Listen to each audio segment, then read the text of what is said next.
And to that piece of lieutenant that's always on his podcast, bash us, him.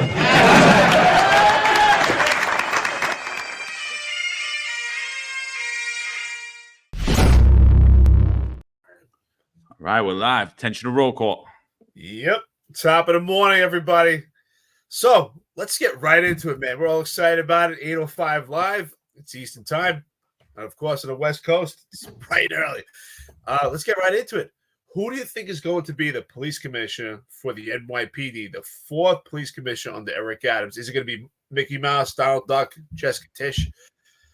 Who do we think is going to be the police commissioner? I mean, where there's smoke, there's usually fire. So I'm thinking it's gonna be Tish. I mean, that's all the stuff we heard yesterday. All the papers are reporting Jessica Tish is going to be the police commissioner. Is it possible that there's some dark horse candidate? I believe so. It's definitely possible. I know Ben Tucker's name was being thrown around. I don't know, man. I honestly think appointing Jessica Tish is just the ultimate, right? So now we'll have 4 police commissioners in one term under this mayor, and it's just the ultimate slap in the face to the rank and file. By all means, Eric Adams is going to show exactly what he is. He's a political hack, and he only cares about politics. He put politics over everything, and he's honestly not that good at it. He's good at swaying people's opinions of him. He's good at winning favorable opinions in the public, even though he has the lowest approval rating of any mayor. I think his approval rating is down to 25%. It's the lowest in history for a New York City mayor, much lower than Bill de Blasio. But he still has some people hanging on there, a lot of conservatives for whatever reason. I don't understand it. It's beyond me. But yeah, I think this is just the ultimate slap in the face. If he appoints Jessica Tish, it's not a knock on Jessica Tish. It's just a knock on she has zero police experience. Yeah, she worked in ITB, but she flew through the ranks because she was a political appointment. She started off as a crime analyst. 6 years later, she was a deputy commissioner. I mean, come on. It's the ultimate slap in the face of the rank and file.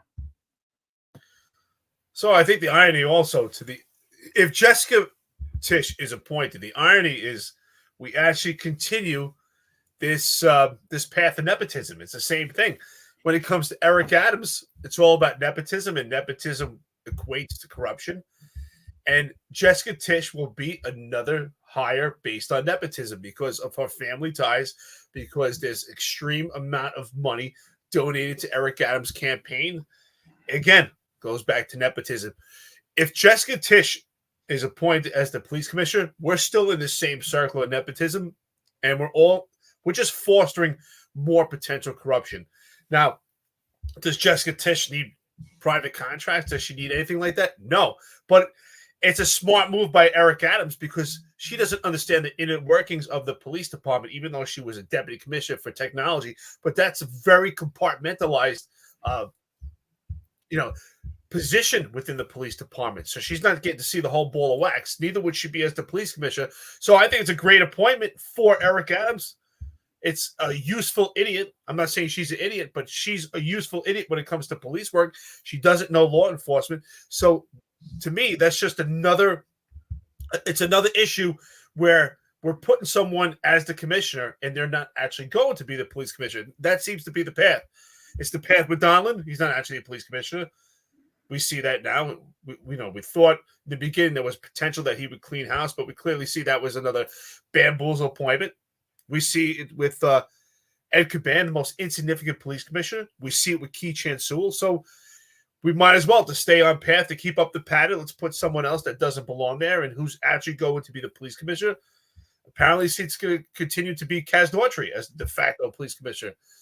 That's what I see at this point. Now, I'm not knocking Jessica Tish. She may be an intelligent person. I don't know her well, but I can tell you this. She doesn't have law enforcement experience. She's a billionaire heiress, and being a cop is a modest lifestyle. Could you end up making some good investments? Could you have a nice house? But it's still a modest lifestyle. And how could she actually understand what it is to be a cop, to have a modest lifestyle? She can't even familiarize herself. She just can't. It's just there's absolutely no familiarity there. This is just another insult and slap in the face to every cop right now with their boots on the ground to the NYPD. Yeah, and forget even how understanding the rank and file. I mean, because ultimately understanding the rank and file of the NYPD will ultimately be understanding the public's needs, right?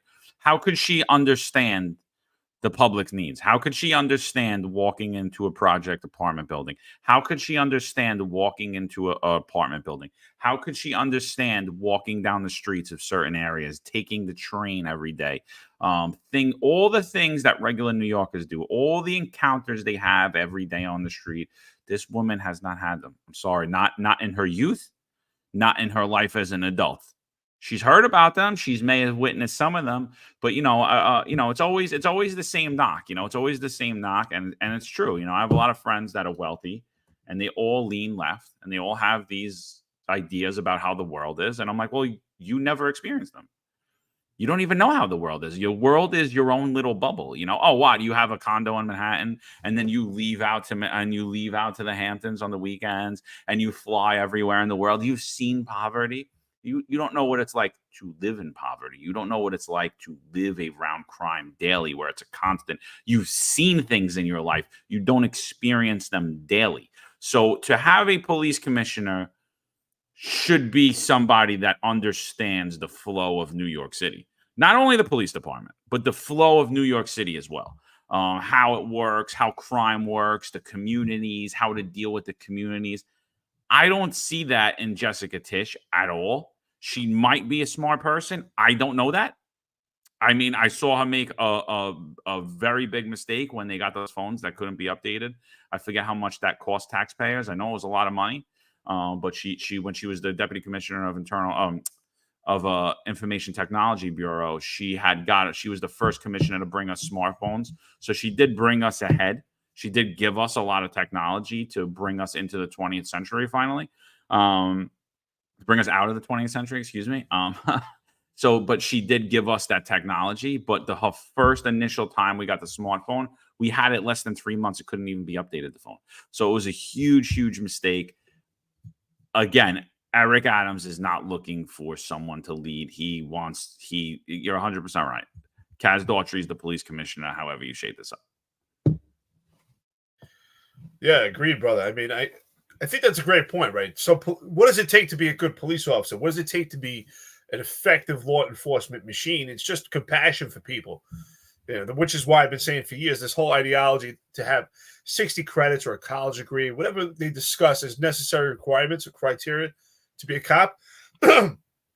As a college graduate myself, I can tell you firsthand, it's not necessary for police work. What you need for police work is compassion and understanding for people. You need to be able to communicate with people.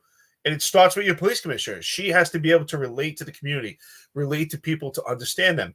Right? If you understand the people, then you understand how to address them, how to move your law enforcement machine. I just think that clearly this is just another appointment that she's not actually going to be the police commissioner, and she will be there as a useful idiot, because even though she's not necessarily an idiot, but she doesn't know law enforcement, she's just there as another puppet.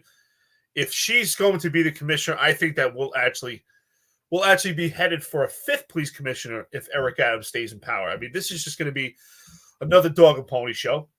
Just Donlon was a complete dog and pony show. In the beginning, I said I thought he was going to be there to clean house. We didn't know anything about him. His resume himself, to me, was reflective of an outside entity. He appeared to be, when we saw him, and you and I both commented on a podcast talking about how he was positioned at a press conference. He distanced himself. And at that time, it was an illusion. We thought that he was there to clean house, but really he was just a bumbling idiot who didn't belong there and just didn't care. And it turns out he ends up getting raided himself. So again, I think Jessica Tish, I don't know if she's going to be raided at this point. I don't see she doesn't need any private contracts, but she surely doesn't know police work. So again, here would be another appointment that just doesn't make sense for the police department. Let's discuss Jessica Tish's resume as we speak. Yeah, so the other rumor is that Jimmy Oddo, the fake conservative coward who has me blocked on social media, who's also the Department of Building Commissioner currently, James Oddo, former Staten Island Borough president. He will be replacing Jessica Tish as the head of the Department of Sanitation. So, Jimmy, I look forward to you unblocking me, my friend. Complete another political hack job. And that's what I say about these Republicans. They're all phony. Jimmy Oddo was the biggest conservative, if you people remember, when he was the borough president of Staten Island for 8 years. I don't know if you remember that. He brought Jocko Willink to Staten Island. I actually met Jocko Willink when he was there. He was talking about how all these lefties, there'll never be a Republican mayor again. All of these lefties, lefty this, lefty that. And then he buttoned up with Eric Adams. The minute that Eric Adams came, he blocked me, pretend like he didn't believe any of the things he ever said, because he didn't, because it was all about Jimmy Oddo, getting Jimmy Otto's crumbs. So that's what the Republican Party in Staten Island is. And nobody has denounced Jimmy Oddo except for myself. Complete utter coward, has no business running anything, and I look forward to seeing him get ensnared in these federal corruption scandals. So this is Jessica Tish. Jessica Tish, she was born February 1st, 1981. So she's currently 43 years old, or 43 years old. Is the current commissioner of New York City Department of Sanitation. She also served as the commissioner of the New York City Department of Information Technology and Telecommunications and deputy commissioner of technology of the New York Police Department. Let's get into all of her police experience and everything. So Tish was born to James Tish, the CEO of the Lowe's Corporation. She earned an undergraduate degree from Harvard and completed an MBA and a Juris Doctorate there in 2008. So she went to school, and by the time we were already police officers for 4 years, she was just leaving college.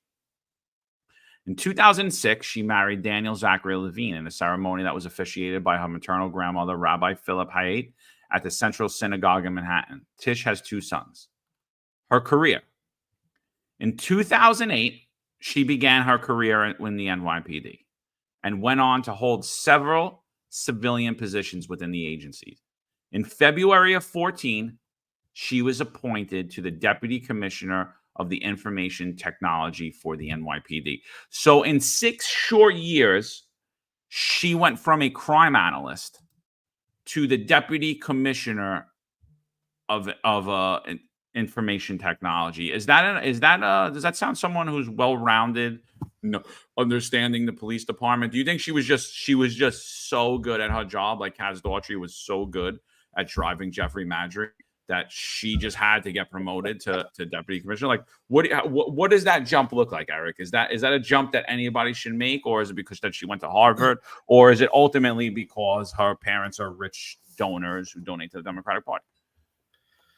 I tell you what, she was elevated by rocket fuel. That was even faster than Kaz Daughtry. She beat Kaz Daughtry out. Maybe because she didn't plead guilty to lying in one of her CCRBs. Maybe that's why. But again, this is just elevation by rocket fuel because of donors. This is exactly what I said before, and I'm going to say it again. This is another nepotism appointment by Eric Adams. Every appointment by Eric Adams is based on nepotism. Every appointment. Again, I'm going to have to draw out the family tree. That's my plan, to draw out the family tree of the upper echelon of the police department and Eric Adams' administration. She falls into that also. Her connection is by money. Her family is large donors for Eric Adams. Again, this is just another nepotism hire and another empty suit as police commissioner. I said Ed Caban was the most insignificant police commissioner. She might even be more insignificant than Ed Caban. And yes, listen, she was innovative with technology, but the first go around, John, you mentioned, was an epic fail. It was absolutely a failure. It cost the city millions of dollars because those phones only lasted a very short time. They were really ineffective. You weren't getting service. They were terrible. Yeah, I mean, the idea was great, but they definitely could have spent more time doing experimental stuff, maybe a pilot program, maybe with a couple of police officers, but the whole department was issued phones. I was always curious. Funny, I was curious back then, like who benefited from those phones, who was part of those contracts, because it was a matter of a couple of months. They were pretty much useless. They didn't do it. They were horrible. I mean, I think that was the if I'm right, I think it was the Q-Tex, right? Or this was after the Q-Tex. her whatever it was a debacle. Yeah, they were terrible. They were terrible because I remember. I think I even spoke about this on a prior episode. I think it was the Q-Tex that we had. I couldn't get service with it, and they were actually, the job loves to put numbers on everything. They would tell me you had to run it at least 20 times a month, and I was an anti-crime sergeant at the time, and like 20 times a month. First of all, I couldn't even get service on it. I threw it in my lock, and they ended up giving me a CD because I never used it. But it was a waste. It was absolutely terrible. They wanted you to use it a certain amount of time. So again, I'm sure there was some private contract benefit to it. Yeah, everybody's going nuts in this chat. Bring back Popeye. Another person says she's bringing back the Motorola flip phones. Yeah, some funny stuff, man.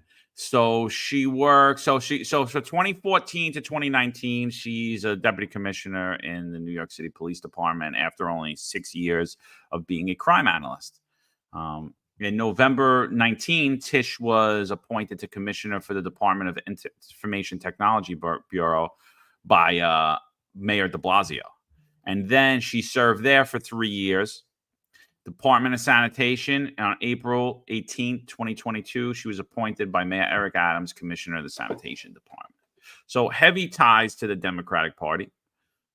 We could see that. Her references, she really has nothing here. She has nothing here other than she went to Harvard. She's the daughter of a rich man. She went to Harvard. She has a Juris Doctorate from Harvard, which is an accomplishment. I won't knock anybody.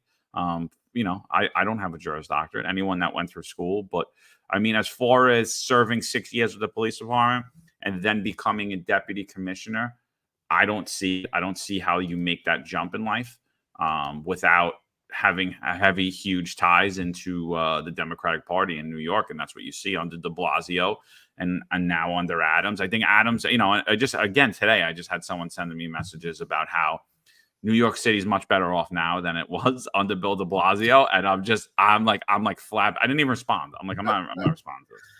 I'm not responding to this because this is just apps.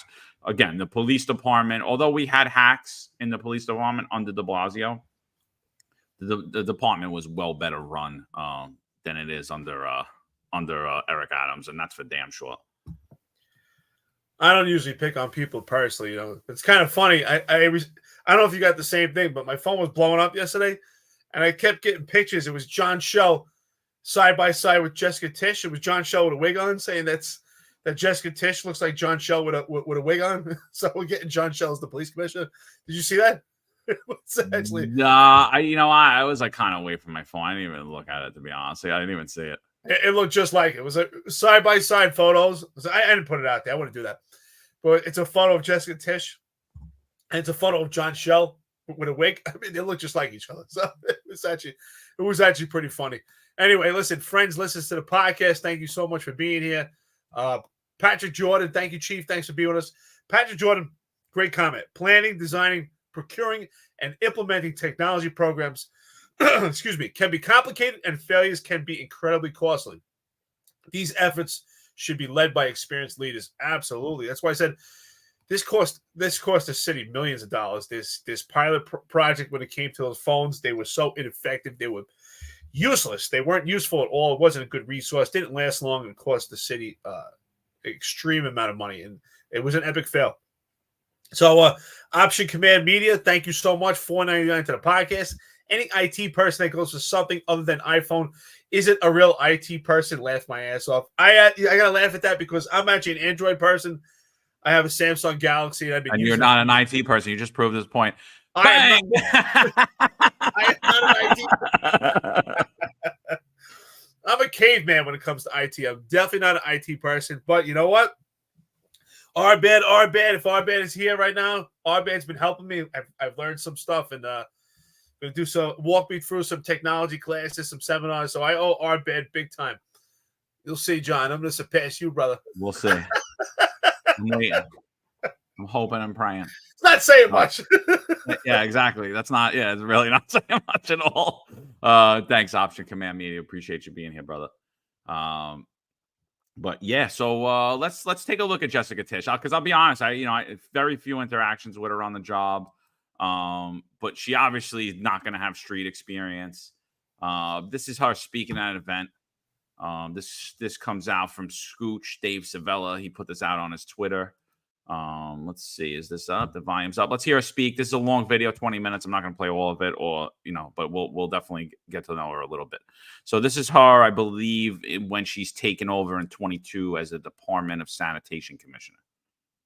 I'll just speak somewhat briefly, and I really want to make sure that I have time to get all of your questions. I will answer as many of them on the spot as I can. And then anything that I can't answer here, we promise we will follow up with you very quickly, and Josh will help me do that follow-up. So if you don't get an answer here, there will be one coming quickly. I also want to let you know, I said this downstairs, but this is the first real sit down interview I've done with a group of reporters. I've done a few one-on-ones, but this is the first real media event that we've planned that's sort of separate from an announcement. And we're doing it with the community and ethnic media first. And I hope that shows you as She was doing it with the ethnic media first, Eric. What do you think about her doing with the ethnic? I think that was the first time she did anything with anybody ethnic. What do you think? Oh, I was laughing. I was thinking the same thing. Oh wow, you're expanding your horizon here. You're doing something with ethnic people out here, right? Because your life of generational wealth, you haven't been around anybody but your family and your wealthy people. Let's be honest. Come on, she's a Jewish socialite. I'm Jewish. I can say the same thing. I know exactly. She's a Jewish socialite. She hasn't been around anybody that doesn't have $1 billion in their bank account. Come on. Well, listen, this is ethnic media too. A Jew and Italian, a poor Jew, you're not a Jewish socialite, Eric, even though not at all. even though you think I grew up poor. I grew up mostly in Stapleton, man. I was lucky if I, my bike was my brother's hand-me-down. That's all I had was hand-me-downs. Jessica, maybe could you get me a pair of pants? She likes to be called Jessie. She'll let you know later in the interview. Hold on. It's a sign of how important it is to me and to this department, and frankly, to this administration, to work with our communities, to understand what our communities' issues are, and to work as partners with our communities to address them. So please see that as a sign of what's to come. I thought I would start by telling you just a little bit about myself and my background, and then do a little bit on a vision for the sanitation department. So as Jose said, my name is Jessica Tish. I generally go by Jessie. I have worked for the city for almost 15 years. The first 12 plus were at the NYPD. I was hired as an intelligence analyst, and I worked my way up. I had several jobs there, but I worked my way up to being deputy commissioner of IT at the NYPD, where I oversaw both IT, like all the technology at the police department, and also I oversaw 911 operations. So the fabulous women and men who answer the phone when people call 911, those are all NYPD employees. And then the people who dispatch those jobs out to the cops in the field. After I left the NYPD, I went to be the commissioner of an agency called the Department of Information Technology and Telecommunications. I started that job right before the pandemic. And I like to say I showed up there, and then, a few weeks later, it was like, pandemic, surprise, everything has to go online. It was incredible timing to take the job of tech leader in the city. So because of those circumstances, most of my time as the tech head in New York City was spent on COVID-related stuff. So a lot of pandemic response. Among the things that I worked on in that job. So, I mean, I don't think we really need to go further there, but you hear her, what'd she do? She tracked people who took the vaccine, who didn't take the vaccine, COVID response. That whole tracing system was a huge, utter waste of money, complete, utter failure. That thing never even, that was the most ridiculous. it didn't make sense right from the get-go. I was like, there's no way they're going to be able to contact trace you. This is the stupidest thing I've ever heard in my life. And actually, when I had pneumonia and I was on my couch, they kept calling my phone, but I couldn't talk. I couldn't breathe. So I didn't pick up the phone. They actually showed up at my house. So my wife goes to, like, at the time we you know, our main living floor was on the second floor. So she goes to the sliders and she's like, what's up? And they're like, this is contact tracing. We need to see your husband. She's like, he can't talk. He's on the couch or whatever. He's in really bad shape. And they're like, well, we need to see him. And I just mustered enough strength to say, well, I'm not coming out. So do what you got to do. And then they just laughed. So, I mean, the whole thing was ridiculous. I mean, and this is her experience. This is the gist of her experience.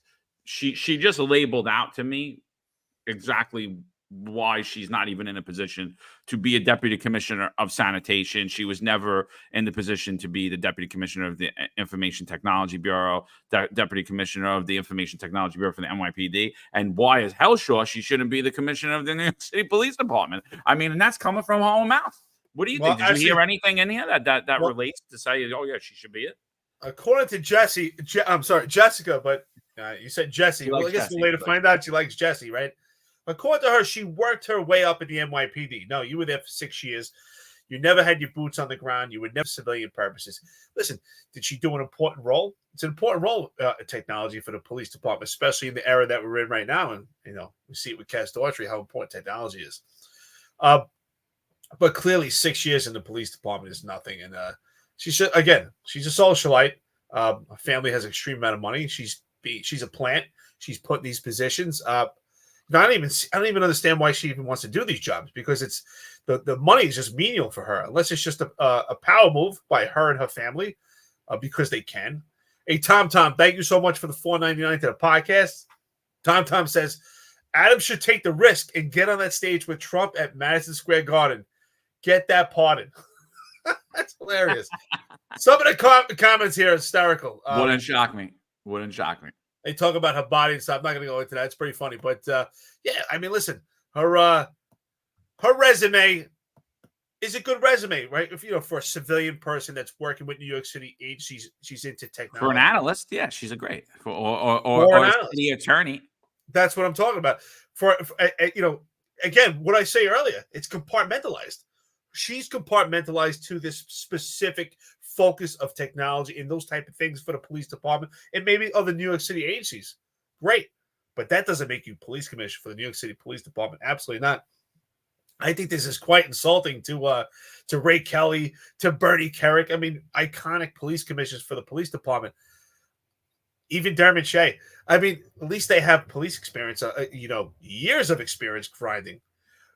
Rich Roach, thank you so much. $20 to the podcast. Good morning, guys. Good morning to you. Good morning to all our friends and listeners on the podcast. Again, I'm confident this is another appointment by Eric Adams, putting someone that's in the dark that needs a period to actually understand what's going on while they can be bamboozled by Eric Adams, while Cass Daughtry will be the de facto police commissioner.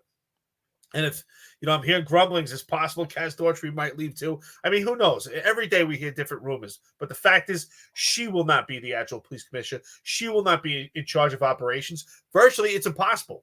I mean, the first actual gun battle that is engaged under her leadership, if she is in fact appointed as the police commissioner, how is she going to address that press conference? She doesn't know anything about it. I mean, honestly. Well, at least if John Shell, right? At least if John Shell goes up there, he shot and killed someone.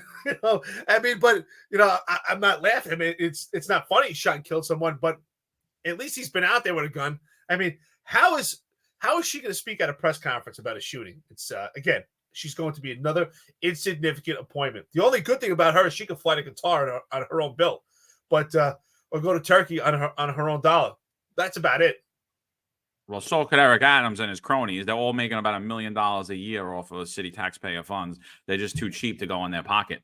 They got short arms, they got little arms, and deep pockets. They can't get down there, so they want the New York City taxpayer to pay for everything, including their trips to the Hamptons. That's why the NYPD helicopters were being misused. That's why NYPD boats were being misused. Everybody needs to get out to the Hamptons, right? Right, Kaz? You guys were driving out there on the thing. The mayor was driving out on the helicopters. So yeah, they when they could afford it. Eric Adams, I believe, is worth like $6 million. I think it came out. He's got money. These guys are making close to $1 million a year just from in their pension, from taxpayer money, their pension plus their salaries. Phil Banks, Timmy Pearson, all these guys, crazy how they live. So yeah, let's go into him a little bit more. Oh wait, hold on. I'm sorry. Before we do that, Option Command Media donates $9.99 again to the podcast. Appreciate you, brother. I graduated from high school in 2023, New York City DOA in 8th grade. I'm 99% sure she was a substitute teacher or something. She was in school randomly. Miss Tish was her name. Wow. All right. I don't know. I didn't. At first, I'm hearing about it. I don't know. And then Tom said that he likes Rebecca Weiner, who's the deputy commissioner of counterterrorism. Yeah, I mean, listen, Weiner looks like a sharp person. She sounds nice. What's the difference between her and Tish? There's absolutely no difference. Another rich socialite. We saw them going to a house yesterday. You think you could afford in that house? It's about a $2.5 million house, maybe more, in Brooklyn. Rich socialite. She was an analyst for a short time, bumped up to deputy commissioner of counterterrorism. I mean, I don't see it. I don't see either of these people should be the police commissioner or should even be deputy commissioners inside of the NYPD. Maybe we're talking about information technology, or we're talking about legal bureau or Department of Trials. Maybe you want to talk about that. I could see that. You know what I mean? I could see that. You're highly educated, but these are political hack appointments. Rebecca Weiner is a political hack. I have a huge problem. I have a huge problem with Rebecca Weiner. I mean, that was a whole debacle with the Columbia University thing. We didn't know anything about her ties to Columbia University. I have a huge problem with that. Absolutely not.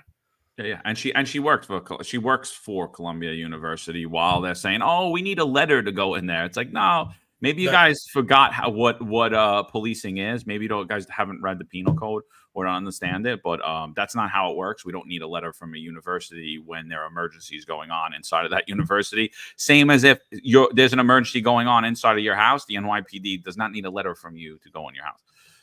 So absolutely, she could have really bridged the gap for Columbia University and the police department. She could have shut that thing down quickly. We didn't know at the time that she had ties to Columbia University. That came out after the fact when they spoke about that letter, which was complete hogwash. And we spoke about how this administration was gaslighting everybody. So I have a huge problem with that. I mean, I think from what I see, she's intelligent. Again, another compartmentalized position within the police department. There are some positions that are going to be compartmentalized, right? Jessica Tish is compartmentalized to technology. Rebecca Weiner is going to be compartmentalized to intelligence. And I think that let them stay in their lanes. I think that them crossing over into this overall leadership is just a complete farce. It's they don't have leadership experience in general. Do they have to be so technically proficient that they know every inner lining crook of the job? Absolutely not. Because, John, even if you or myself were appointed police commissioner tomorrow, we don't know every single thing about the job. We have a good overall basis. We have our own. We're technically proficient in some specific areas. We have a good basis for law enforcement, but we don't know every crook. I never actually worked in the detective squad. I worked with the detectives, doing anti-crime and special operations, but I didn't actually work in the squad.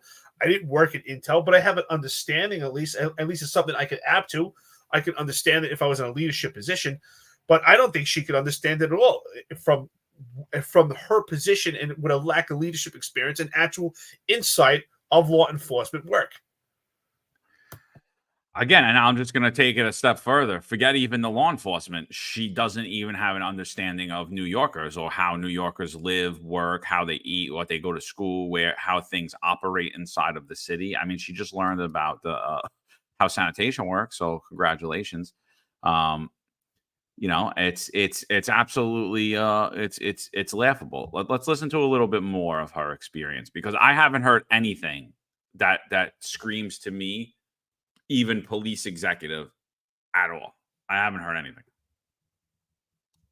Were the contact tracing system for the city and standing up the test and trace organization and building out that system, the Get Food program, and standing up the system that powered the routing for that and the signups for that.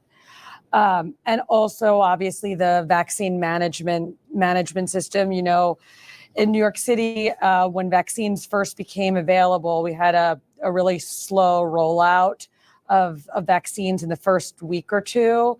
And then I was called in to overhaul the way people sign up for and get vaccines in New York City. So that was like, I would say in the middle of January. And what we did there, and I'll get to sanitation very soon, I promise. But what we did there is there were so many different websites to go to. You know, each clinic that was providing vaccinations had its own website. And so people had to go to dozens of different websites to look for an appointment.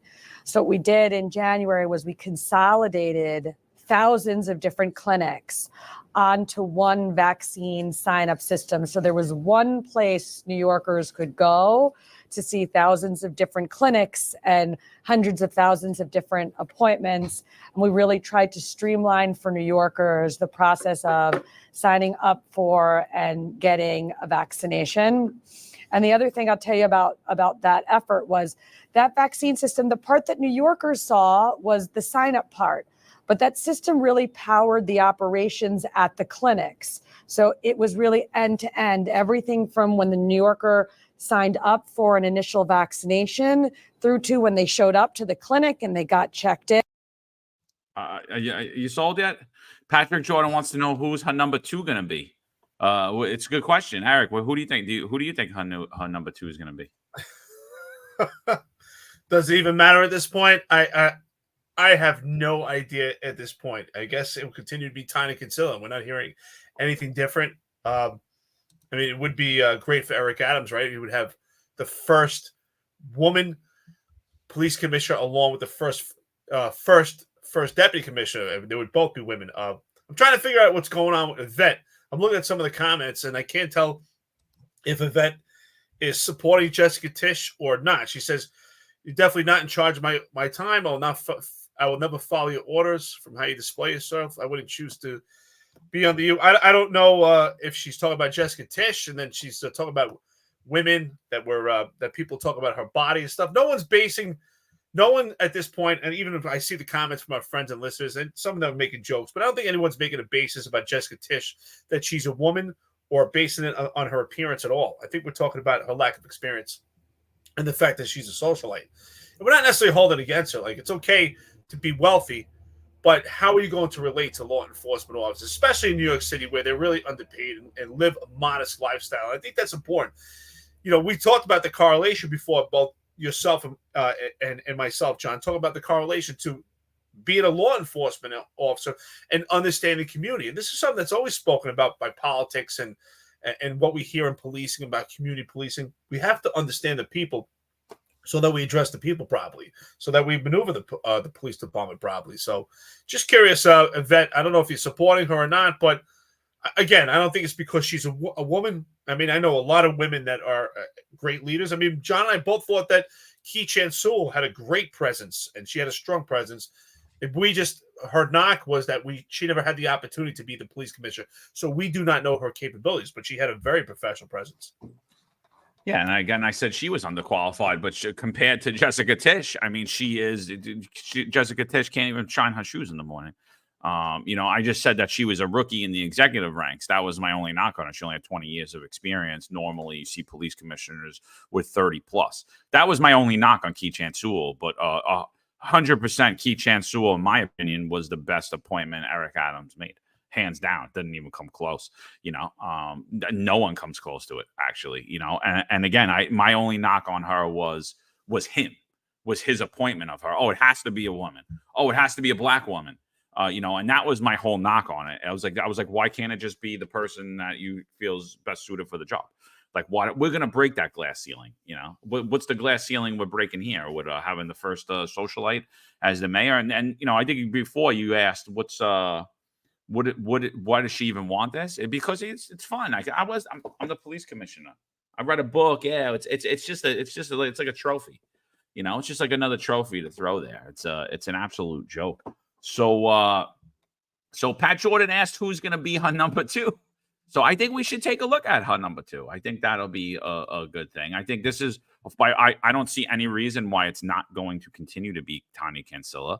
So let's see Tanya Cancilla. She's speaking at a press conference yesterday where they're gaslighting New Yorkers about how safe the subways are, and a new program they're rolling out.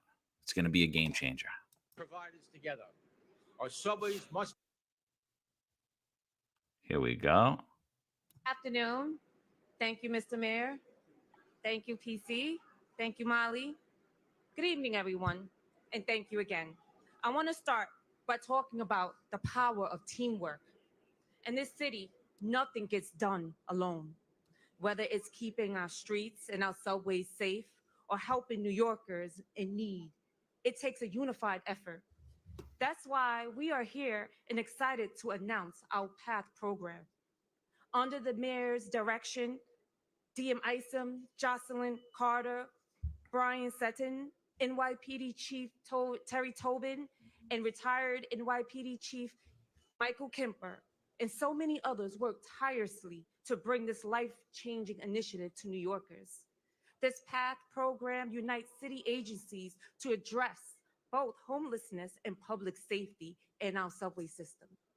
Each team consists of 1 nurse, 2 service coordinators, and 4 officers led by a supervisor. These teams operate in 3 zones across Manhattan, focusing on areas with the highest concentration of unhoused individuals. These teams fall out of the same location, and their shared mission is very clear: to provide help and care to those in need. By combining these efforts in the NYPD with healthcare professionals and social workers, we are addressing both immediate health needs and long-term social challenges. And not only that, we ensure individuals receive ongoing support beyond the initial encounter with follow-ups. Since the PATH launched on August 29th, like the mayor said, we have already made an impact. Our teams have connected with 1,500 New Yorkers experiencing homelessness and placing more, 500, into shelters. We're not just here to offer temporary relief. We're delivering life-changing support. And as the colder months approach, PATH will continue to play an even more vital role in helping our fellow New Yorkers. So Get her off the this is what it TV. means Oh my God. when we work together as a Not even joking. Do you know what she was talking about? I'm not even kidding. She lost me. She lost. I agree. I agree with Amazing Ant. Awesome comment. Absolutely. Good morning, by the way. Thank you. Great friend to the podcast. She said, sounds like Caban. I cringe, and reading the speeches bothers me. Nothing organic about their public speaking. System Unfiltered says, why is she talking like Caban? Here's the reason why. Caban and Tanya Cancilla have the same speech, the same tone, because they don't know their job. Because if it was organic, you don't have to be the most illustrious public speaker. You don't have to use amazing words. You just have to show compassion. Remember, we showed in one of our prior episodes, we were shown one of the longshoremen. I'm sorry, the union president of the longshoremen's organization. He wasn't an illustrious speaker, but he spoke with heart and compassion, and he knew his job, and he was proud, and he was compassionate towards his people, and it came off genuine. This doesn't come off genuine. To me, it just shows that she doesn't know her job, just like Caban. That's why they have the same tone, and they sound in the same manner, because they don't know their job. I understand if you bring a speech, and maybe you want it to help you, guide you, and just if you want to bring up some data, some particular numbers, that might be something that you reflect to. But the actual speech itself, you should be looking at the public, engaging them, and talking about what you know. It has to come from the heart. It has to be organic.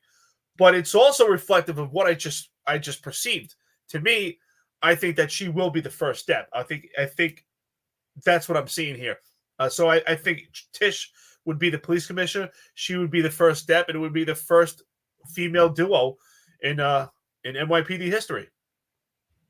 Yeah, I just gotta say, like, I don't think speaking is so important, but I do think it's very important if you're the first deputy commissioner or the police commissioner or any public facing appointee of the mayor. I think then that public speaking should be something that you're second nature to you. I'm not saying you have to be brilliant at it. You don't have to be the best orator ever.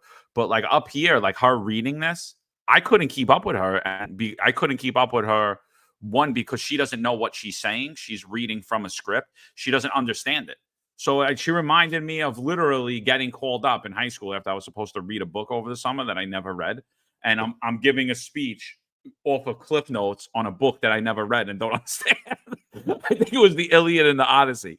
And like that's what it reminded me of, is like I don't know what I'm saying. Like I didn't own it. I don't own this, right? Because if you call me up to talk about a program, I'm gonna know that program inside and out. I'm not looking at that paper. Or how many? Maybe I need to remember the number. Oh, we removed 1,500 people out of the subways. Maybe I need to look down for the 1,500. But I'm not gonna. But when I'm speaking about the program, I'm not gonna need to look down at all because I'm gonna fully understand it. I don't think that she's a great public speaker, and I don't think she understood the program. And I couldn't even understand the program based on what she said. I understand the program because I read actually what the program's about, but I think I could have presented it better reading it for like 3 minutes about what the program is. They want to put first responders, they want to put cops and healthcare workers to respond to people who are derelict in the subways living there. I get it. It's basically, it's nothing revolutionary that we had this. It was called the homeless outreach. They removed it under de Blasio. It should come back. That's basically what they're saying. They're bringing it back. Congratulations. I like your point, John. I do. I like your point that when you're in these positions, you have to be a good public speaker because you are a representative of the police department, right? The public is going to hear from you on a constant basis. But I think there's a correlation to knowledge equating to a good public speaker. Yes, if you, as someone who's experienced, you're doing public speaking often, you're going to expand your vocabulary. If you're out there reading yourself read, it will expand your vocabulary, and you can dress it up as fancy as you want. But I think the correlation is that if you're knowledgeable and I always say this, competence breeds confidence. So if she was competent in her job and incompetent in this particular field and whatever she's talking about, and I say whatever because she lost me, I have no idea what she's talking about. But if she was competent, it would breed confidence, and then it would come off as a good speech. And that's all you need to have a good public speech. Is that you're engaged in the public. She's looking down. If you're looking at them and you're talking, you're addressing the people, and you can't fake that. It's natural. It's like when you have a conversation with someone and you say to yourself, you know what? That person's full of it, right? You can tell when you have a conversation with someone, you can tell by their mannerisms. Are they looking at you? You can tell this is organic or not. We know that, right? And especially as cops, when we talk to people, we're like, that person's full of it. Oh, you know what? This is legit. This is truthful. And we can tell by her speech right now that she clearly has no idea what's going on. She has no knowledge of what she speaks about. And I think at this point, I didn't get to hear it. If they asked her any questions on it, I don't even know how she would answer it. But I do think there's a correlation that if you're knowledgeable and you're competent, it breeds confidence, and it would be a good speech. It would be a good public speaking apparatus. Give Us Strength says, why am I watching this? I live in Florida, a free state. I'm going to tell you why you're watching it. Because New York City is the greatest show on earth.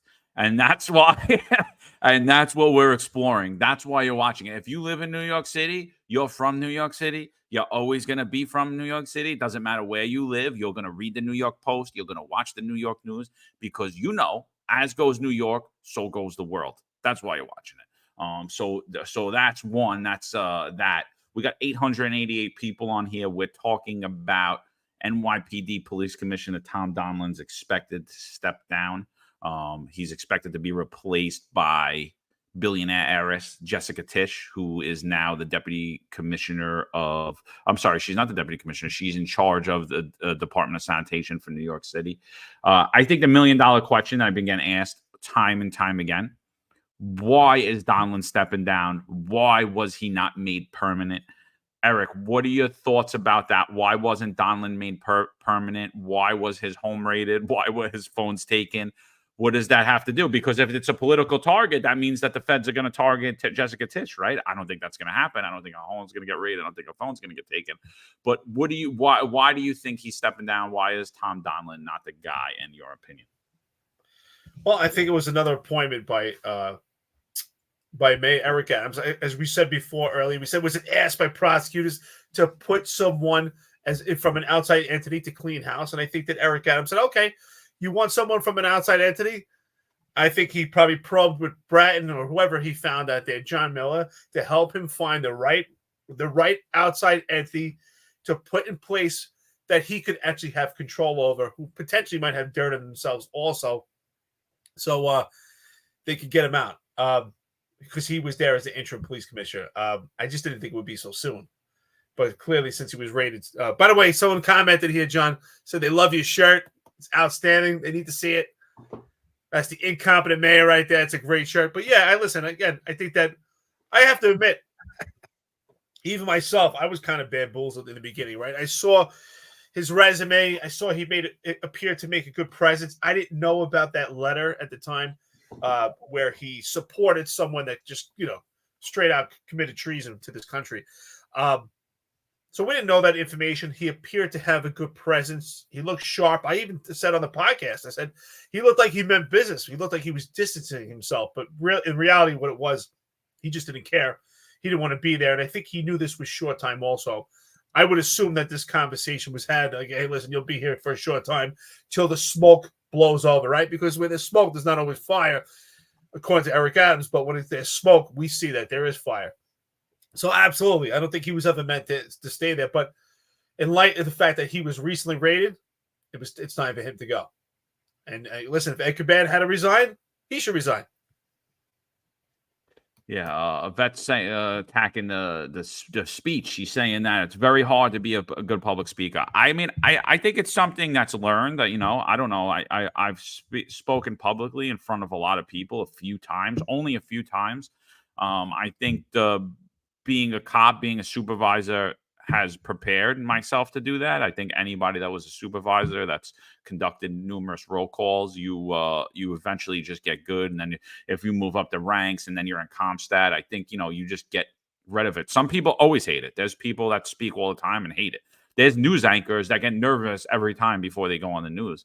I think some people naturally are gifted at public speaking and some aren't. But it's definitely something that could be learned. You could get better at it.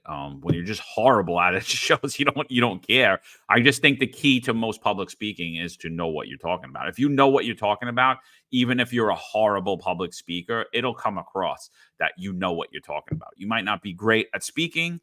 You might not hit all the cues on point, but people will understand what you're talking about because you understand it. So you're gonna show them how you understand it. So NYPD commissioner heading for exit amid corruption scandals surrounding Mayor Eric Adams. So I think personally there was some skeletons in Tom Donlon's closet. I think Sal Greco shared a great point early on when he was appointed. He showed that he wrote a character letter for the man who was arrested and convicted for being a traitor to this country. He was in charge of the Russian collusion investigation when he was actually taking bribes from Russia. Tom Donlon wrote a character letter for him. I thought that was great reporting by the Sal Greco, something that really didn't get brought to light in the mainstream media. So that came out after his home was raided. Myself and Eric, we heard very early on that Tom Donlon's house was raided, and I was like, "Get the hell out!" I was like, "That didn't happen." I'm like, "That didn't happen." I'm not putting that out. It didn't happen. But I kept hearing it, and I'm like, "I don't know, man. Everybody's telling me this guy's house got raided." I just completely ignored it. I was like, whatever. I thought it was like one of those breaking news things that you keep seeing.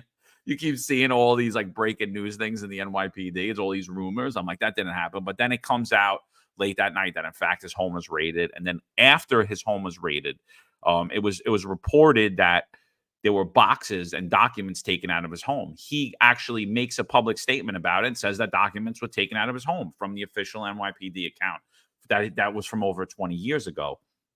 So I think when you take those two things into question, why do you still have documents from 20 years ago is a great question to me. You were fully aware that you had them. You had numerous residents that were raided and documents were taken out of. Why are you still holding on to these documents?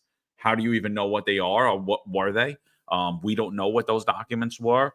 Couple that with the letter that Sal has, the character letter that he referenced, and that kind of raised my eyebrows because I'm like, why would you write a character letter for a traitor? I understand writing a character letter for someone you know, someone that's about to go to jail, somebody that you worked with. But in law enforcement, especially if you're looking to continue your law enforcement career, that is a huge no-no. You're done. You're basically done. And that in itself will more than likely open up a federal investigation into your dealings with him and your knowledge of him. And I kind of think that's what happened. Those documents coupled with that letter sparked a criminal investigation, or I'm not saying criminal, but an investigation into him.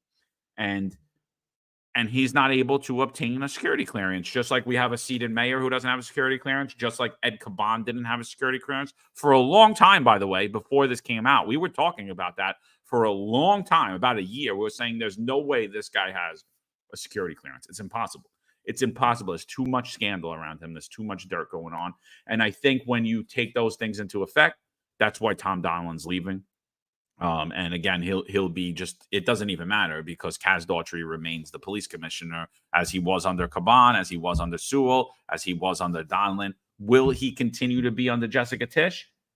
I believe so, but I believe Tish has a lot more muscle than the rest of the three had when it comes to the say of what goes on. You know, I'm curious. I'm curious also with Tom Donlon. I don't think he had any security clearance to begin with, from what I hear. So rumors, you know, incredible sources I speak to allude to the fact that he doesn't have security clearance, and sure, most likely, definitely did not have security clearance after being raided. So that also brings up the question: did he, at this point in his short tenure as interim police commissioner, did he sign off on any discipline within the police department? Did he sign off on any administrative trials? Did he sign off on any actual discretionary promotions? Because those will come into question. If Jessica Tish does, in fact, become the police commissioner, I think we have to question what was signed off by Ed Caban and what was signed off by Tom Donlon. Because if they both had to resign because they're being probed by the federal government, we also have to question what documents they signed in their tenure. Lone Silencer, I want to say that's hysterical. I love it. He writes, at this rate, the real breaking news should be read. No one from Eric Adams' administration has had their home raided on this day. LOL. That's great. But the day is young, my friend. The day is young. I just want to reflect because I see a lot of comments. Yvette is very active today with the chats. Listen, we appreciate you being a friend and listen to the podcast. Don't take anything personal what people say. But I will say this, and I heard you say you're uncomfortable with public speaking. John's right. There are people that they're terrified every time. It's even like an MMA fighter or a boxer. You know, some MMA fighters and some boxers, you'll hear that even as they get more experience, every time they compete, they're terrified. But they just overcome it and experience that. I do think there's outliers, right? Like Pat Lynch, for instance. I think you could, say, Pat, here's his glass. Give a speech on it. He's going to give you a speech like you would never hear before. He had a silver tongue. So he's an outlier. But I think the majority of people that if you're just knowledgeable in your field or whatever you're discussing, you'll be more confident. And I think that's where people lack confidence because, like, do I really know this? Am I going to come off as competent in this particular manner? So, but, I agree that, when you're in these higher positions, you're the voice, you're the mouthpiece for the police department. You should be clear and concise and coherent, and people should understand you, and you should be able to engage and attract the public. That should be a criteria to be in those positions, that you attract the public and they actually want to listen to you when you walk into a room. I think that's extremely important. So let's get to the next aspect here. Yeah, so I mean, to me, I don't know. The rumor is it's going to be Tish. I think it's another horrendous appointment. It's a politically based appointment by Eric Adams. We spoke about this yesterday. We said it hadn't got announced yet, but more than likely you're going to hear it, and here we are. So we're waiting for that press conference. We haven't seen anything yet. I'm actually looking for that. So if anybody sees that press conference coming up, we'll bring it to you live. If while we're still on, we'll bring that press conference right to you so you can hear it. I do expect it to happen today. We're not sure when. I haven't heard anything yet. But nothing shocks me because maybe someone did get raided. So speaking of raids, Speaking of raids, so we also said yesterday that we heard a Manhattan North executive in Yonkers was raided, had a vehicle of his taken. So what we're coming to find out was that that was Manhattan North Inspector Kevin Taylor, who used to be in charge of the school safety division in the NYPD. And what that is charge of, not only the school safety agents, but all the cops that work amongst the schools. They're basically the liaison to the DOE, the Department of Education for New York City. So his home was raided, and it's rumored that it's in connection to a app called Safer Watch. Safer Watch is, again, another way to just call the police, right? It was this app. It's just more layering of technology, of the same basic technology. When they first announced they were going to do it, I think we were pretty critical of it. We were just like, what's the point of having another way to call the police? What's wrong with 911? What's wrong with 911? What's wrong with 311? Cops already have enough to deal with and enough to monitor. Just keep it simple. Keep it simple, 911. If you want to make something easier for them, I understand. But it was basically doubling down on technology we already have, and it was this app. What's wrong about that app is what they're saying that Terrence Banks helped bring that app. And that app was being pushed through Timothy Pearson and Philip Banks, being pushed down on the NYPD. And there was some collusion in there, obviously not proper way that a contract would come. You're not allowed to do business with the city. You're not allowed to do business with your family, any companies, all conflicts of interest there. So I think that's what's being looked at, is that app, that contract, specifically that contract and how that contract came to be. Kevin Taylor, because he's the commanding officer, I guess is caught up in it. When I look at it, I'm not saying that Kevin Taylor did anything wrong, because if you were the CEO of the school safety division and the deputy mayor of public safety and the mayor's people are telling you, we want you to implement this app, okay. So I don't know how Kevin Taylor's tied into it, but it's rumored his home was raided, his phone was taken, his vehicle was taken over this contract related to Safer Watch app. I don't know Kevin Taylor personally. Eric, do you know anything about him? I don't know him personally at all. And you and I spoke about it yesterday. We're trying to figure out what his ties are to Eric Adams. So I hear he does have some close ties to Eric Adams and maybe Philip Banks, that there's some ties there, but I don't know him at all. I don't know anything about him. But again, it does highlight the fact that every time we talk about a private contract that has a relation to this administration, especially Timothy Pearson and the connection to the police department, they do look kind of sketchy. Like it just doesn't look right, especially this whole 511 pants proprietary purchase for police officers to me is very sketchy. It doesn't look right. This doesn't look right. It's just one private contract after another. Because I agree. I think that when it comes to the 911 system, I think we should keep it simple, stupid. Let's keep it very simple. Why are we going to give people so many different avenues? It's just too much to track. It's too much to attract. It's almost like sometimes you ever go into that restaurant and it's just, you get that menu. It's like 10 pages long. There's just so much to order. You don't even know what to order.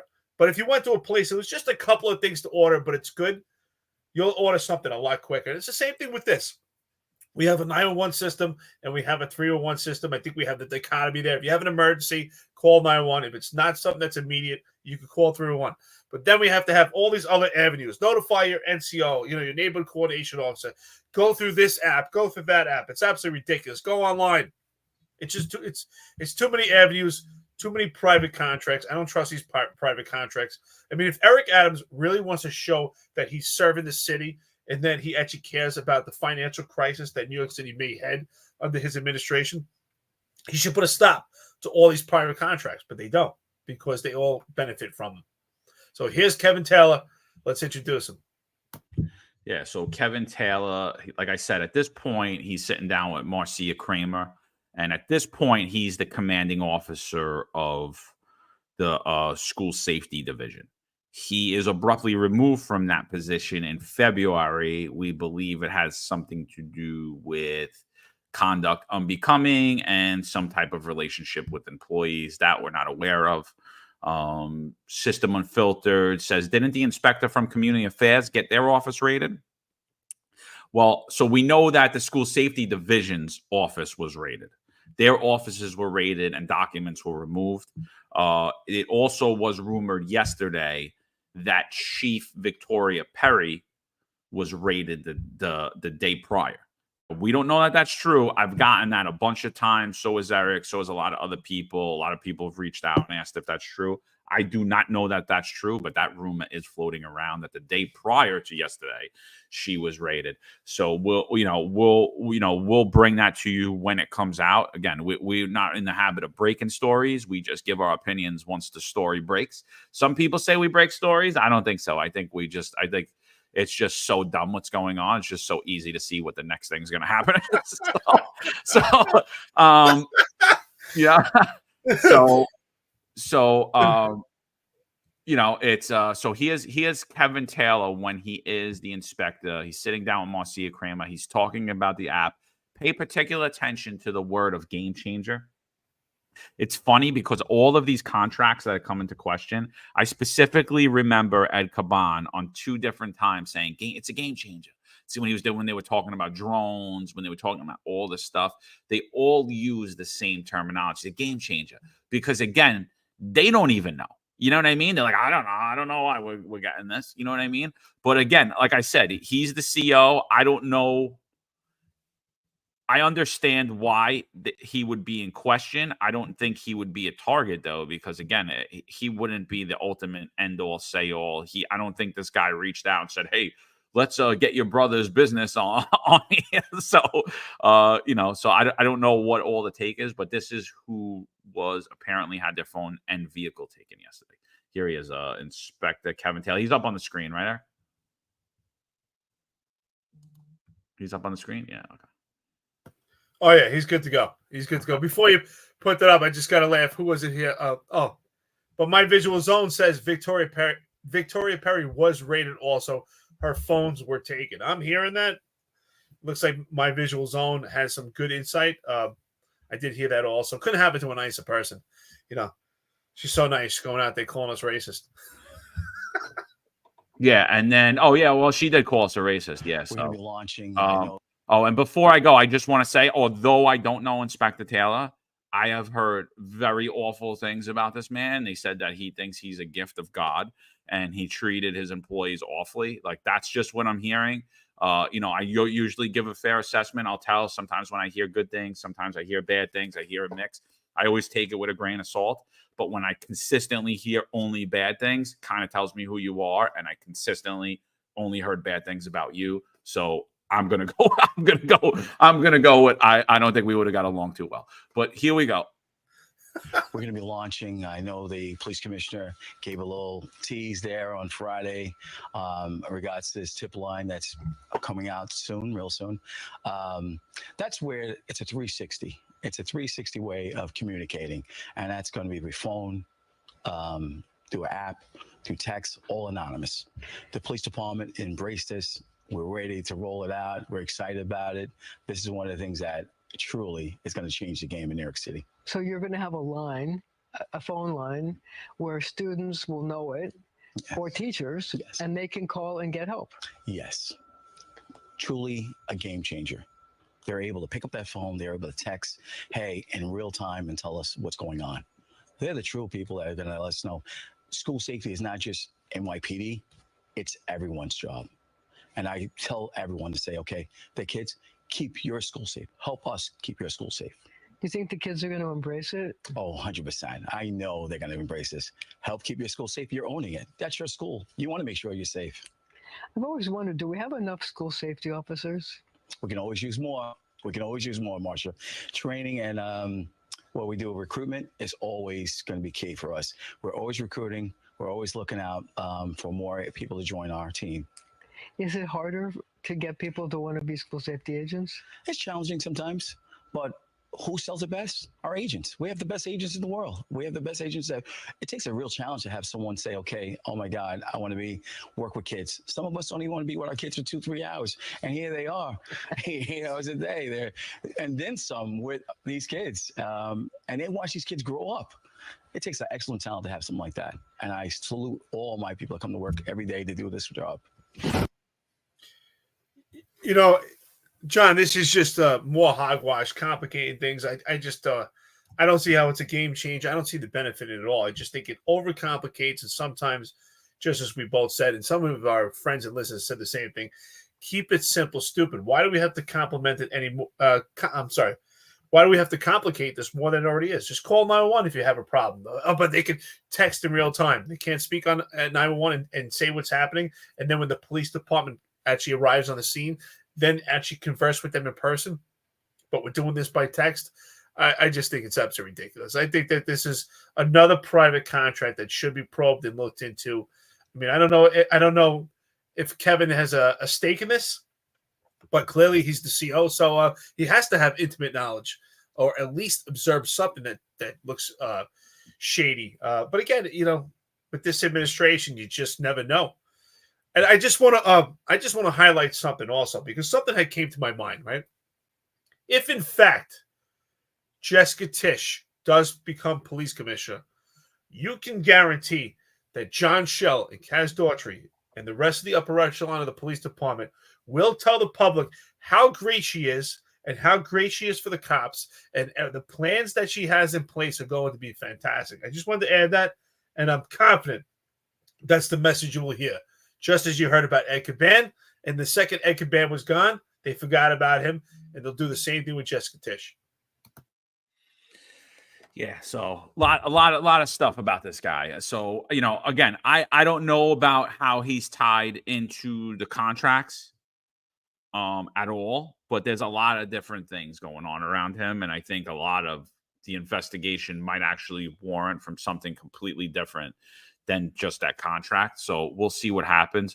Laura, great friend to the podcast. Laura, thank you for always being supporting Eric, myself, Sal. Appreciate you always giving us advice. She says, I think a chart behind you guys demonstrating atoms on top and where each person involved is related, like a cop series and charts pinned with pictures in a precinct to follow this method.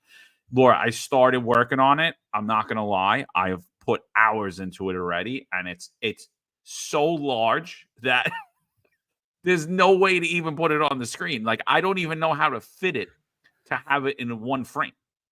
That's how many people involved. It's a huge crime syndicate. So when you look at a crime families have less people involved. When you look at the Bonanos, you look at the Columbos, you look at all these families, the Lucchese family back in the day, you could do on top, you could do the capos, you could do the lieutenants, and then you could do the soldiers, and it's way less people than what's going on caught up in this corruption scandal. It's like I said, this is shaping up to be the largest corruption scandal in American history. This will be the largest corruption scandal in NYPD history, just based on how high the corruption has went up. I mean, we're looking at from the police commissioner and the entire upper echelon. Well, not the entirety of it, but the entire operational aspect of the NYPD, and some even non-operational people like this gentleman here who are involved in this corruption scandal. So it's pretty wild. Eric put something else out yesterday too, as well. So Timothy Pearson's nephew, we had explored that. There was an article that came out about his nephew that had 2 arrests and then got sent to the Internal Affairs Bureau after only effecting 2 arrests. And then while in Internal Affairs, he's promoted to detective. He does 18 months there, and he's only has 14 years on the job. I'm sorry, only has 4 years on the job. So he makes 2 arrests. They send him to an Internal Affairs. I don't know how you investigate people and how you're supposed to understand police procedure when you don't understand it yourself and you have 0 time on the job. We hear that the kid is as sharp as a spoon. He's in Internal Affairs. He gets promoted after 18 months. And yesterday he is modified. He has his gun and his shield taken. Eric, what do you know about that? So sure enough, right away, we heard rumors that Timothy Pierce's nephew had gotten modified. So I had heard it earlier on in the day. I didn't put any information about it, but sure enough, it came true. Greg was it Grayman from Daily News had written about it, and I immediately put this out.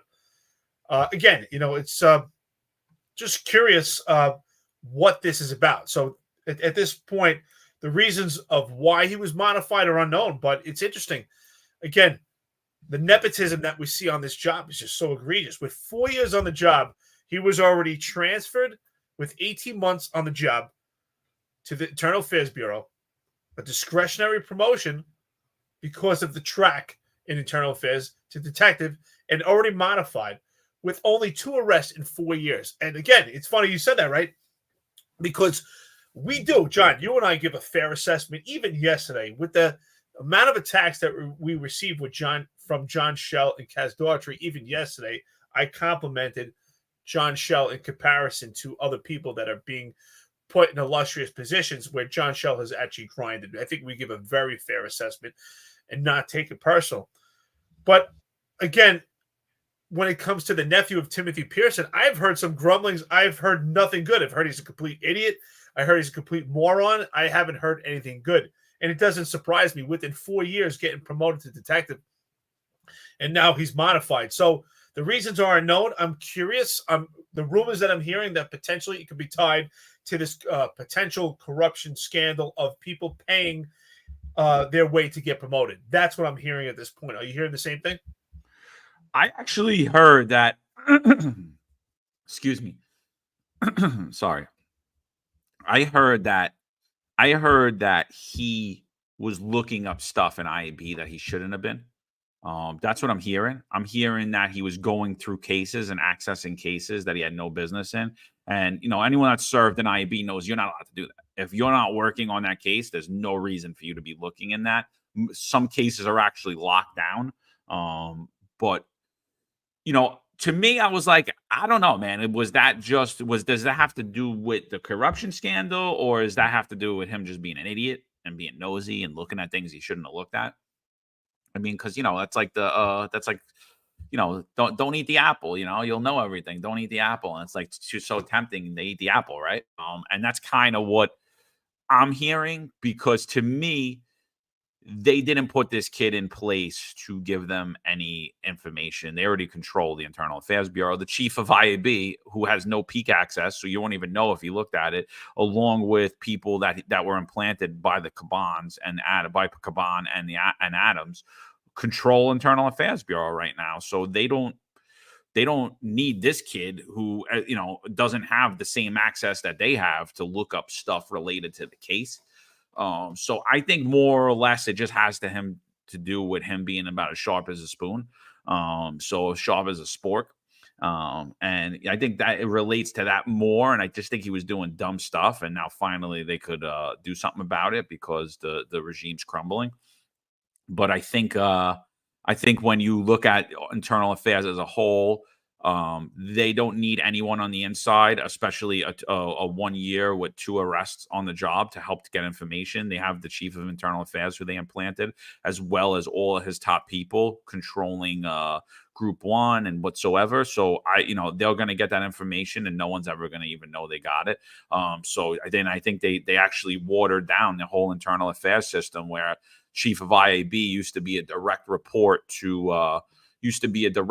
directly to the police commissioner. Obviously, the police commissioner was not someone that the IAB should be directly reporting to, because the allegations we made against him.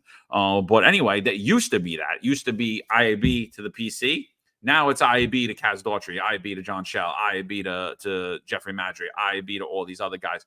So, I mean, the integrity of the Internal Affairs Bureau has just been completely, utterly watered down. And then you have a kid with 2 years on the job who has no experience, has 0 experience policing, and now he's looking at this confidential data, and he's actually going to investigate you when he doesn't understand what you do himself. Like, putting him there is like putting Jessica Tish as the police commissioner. It's like taking a kid with 1 year out of the academy and having him deny my religious exemption. right? It's the same thing because that's what they did also, the NYPD. They took people with 1 year on the job and they had them deny your religious exemptions during the mandate, things of that nature. So it just shows how compromised the NYPD. A sergeant said it to me when I was a rookie. He said, kid, you know what the difference between the NYPD and the Boy Scouts is? And I was like, nah, what is it? He's like, the Boy Scouts has adult leadership. And you're seeing it clear as day here. There's no adult leadership. The Internal Affairs Bureau is watered down. The chief of internal affairs should be immediately removed. We've been saying that for about 6 months now, probably longer, but absolutely. So what do you think? Do you think they need him to get confidential information, if that's true? Well, I was thinking potentially I was thinking the fact, so all I heard, I didn't hear anything good. I heard he's a complete moron. I heard he's an idiot. I mean, with 2 arrests in 4 years. I mean, obviously he's not a go-getter, but it's possible to me. It's possible to me also. He's a slow learner. He's a slow learner. Just like Uncle Timmy. Listen, even Internal Affairs, which is completely corrupted at this point, can't investigate themselves. It's possible he's such a moron that they wanted to get him out. And maybe they waited for Timothy Pearson to resign. And the fact that Timothy Pearson resigned, maybe they took the opportunity to modify him now so that they could actually get him out at this point. Someone had put a good comment here. I don't know if there's any truth to it. Dom to Lipso. Is that how you say it? Yeah. Said he was running license plates that were following Pearson and automatically notify FBI once their plates are run. It's possible. I mean, I think something like that might have hit the papers. Morons. I like dude's an inspector and you're calling your nephew to run plates for you. You know what though? Honestly, would it surprise you though? I mean, they're so bold at this point. I think that they get away with anything. I mean, with everything. At this point, does it even matter what goes on with this police department? Would you be surprised if they made Michael Dowd the police commissioner at this point? I mean, anything's possible. I think, honestly, Michael Dowd would probably be a better position than Jessica Tish. He's more At least he knows what it is to be a cop. He's more qualified.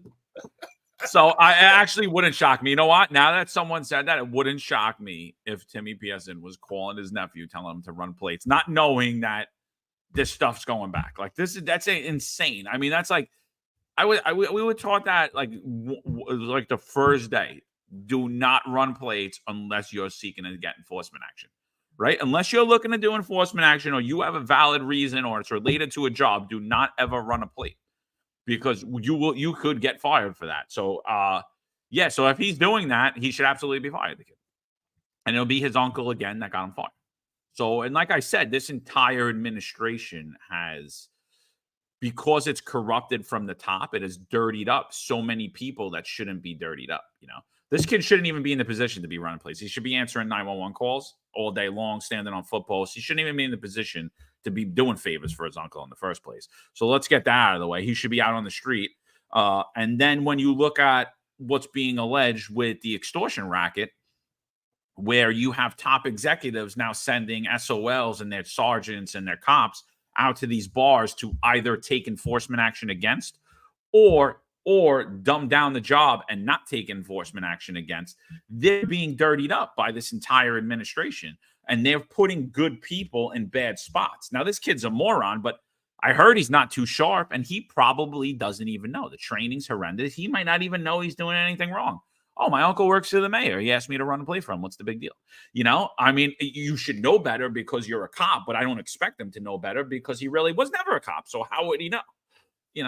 So it's like, listen, he had 18 months in the job and he was put into internal affairs. So you have 6 months in the police academy and then you have a year on the street and then you're put into internal affairs. So I think that's a great assessment. How can we expect him to actually know? He doesn't even know the streets. It's funny because, John, you and I both went on a podcast in Los Angeles called Internal Affairs, a police podcast.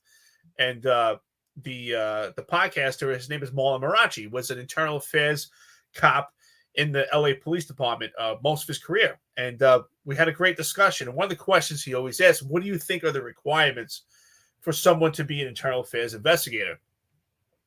And I said, I think that you should have at least 3 years experience in an actual enforcement unit. You should be doing intrusive police work yourself before you go to internal affairs. It's a necessary evil, but to understand actually what you're investigating, you actually have to understand the streets and have to understand the job. So, clearly this kid doesn't know the job. He's not. How could he even be a cop? I mean, not only that, with 18 months on the job, he only made 2 arrests to his name. I'm not saying he wasn't involved in other arrest situations. It's very possible, but just actual 2 arrests to your name in that time, it just says a lot about you. The System Unfiltered says, Sergeant Stephen Lee, how you doing, brother? Says, I think he was just being stupid and curious looking up random cases. I mean, that could be. That could very well be. And at the same token, imagine you had 18 months on the job, John, and what we hear is that he's a complete moron. And your uncle is Timothy Pearson, and he has all this pull, and he's a hotshot with the Eric Adams administration. If he calls you up and says, hey, can you check this out? You're probably not going to question. I mean, this is your uncle. This is a family member. He may not understand the aspects to it, and you maybe you trust him. And who knows? This is my uncle. He says it's okay. So and even if he thinks it's not something he could do, but my uncle's asking, he works for Eric Adams, so I guess I got to do it. And so it's an interesting position to be in. Yeah, a neighbor of mine, I won't say his name, but neighbor of mine when I lived in Staten Island, he actually got a knock on his door about 3 years after I was out of the academy, and they were like, "Oh, do you know this John guy? We're doing a background check on him. We're thinking about putting him in the police academy." He's like, "What are you talking about? He does anti-crime." And they're like, "Oh, that's how far back they were." But anyway, that guy, they knocked on his door, and that guy at one point comes up to me and he's like, "John, I need you to do me a favor. I need you to run this plate for me." I was like, absolutely not.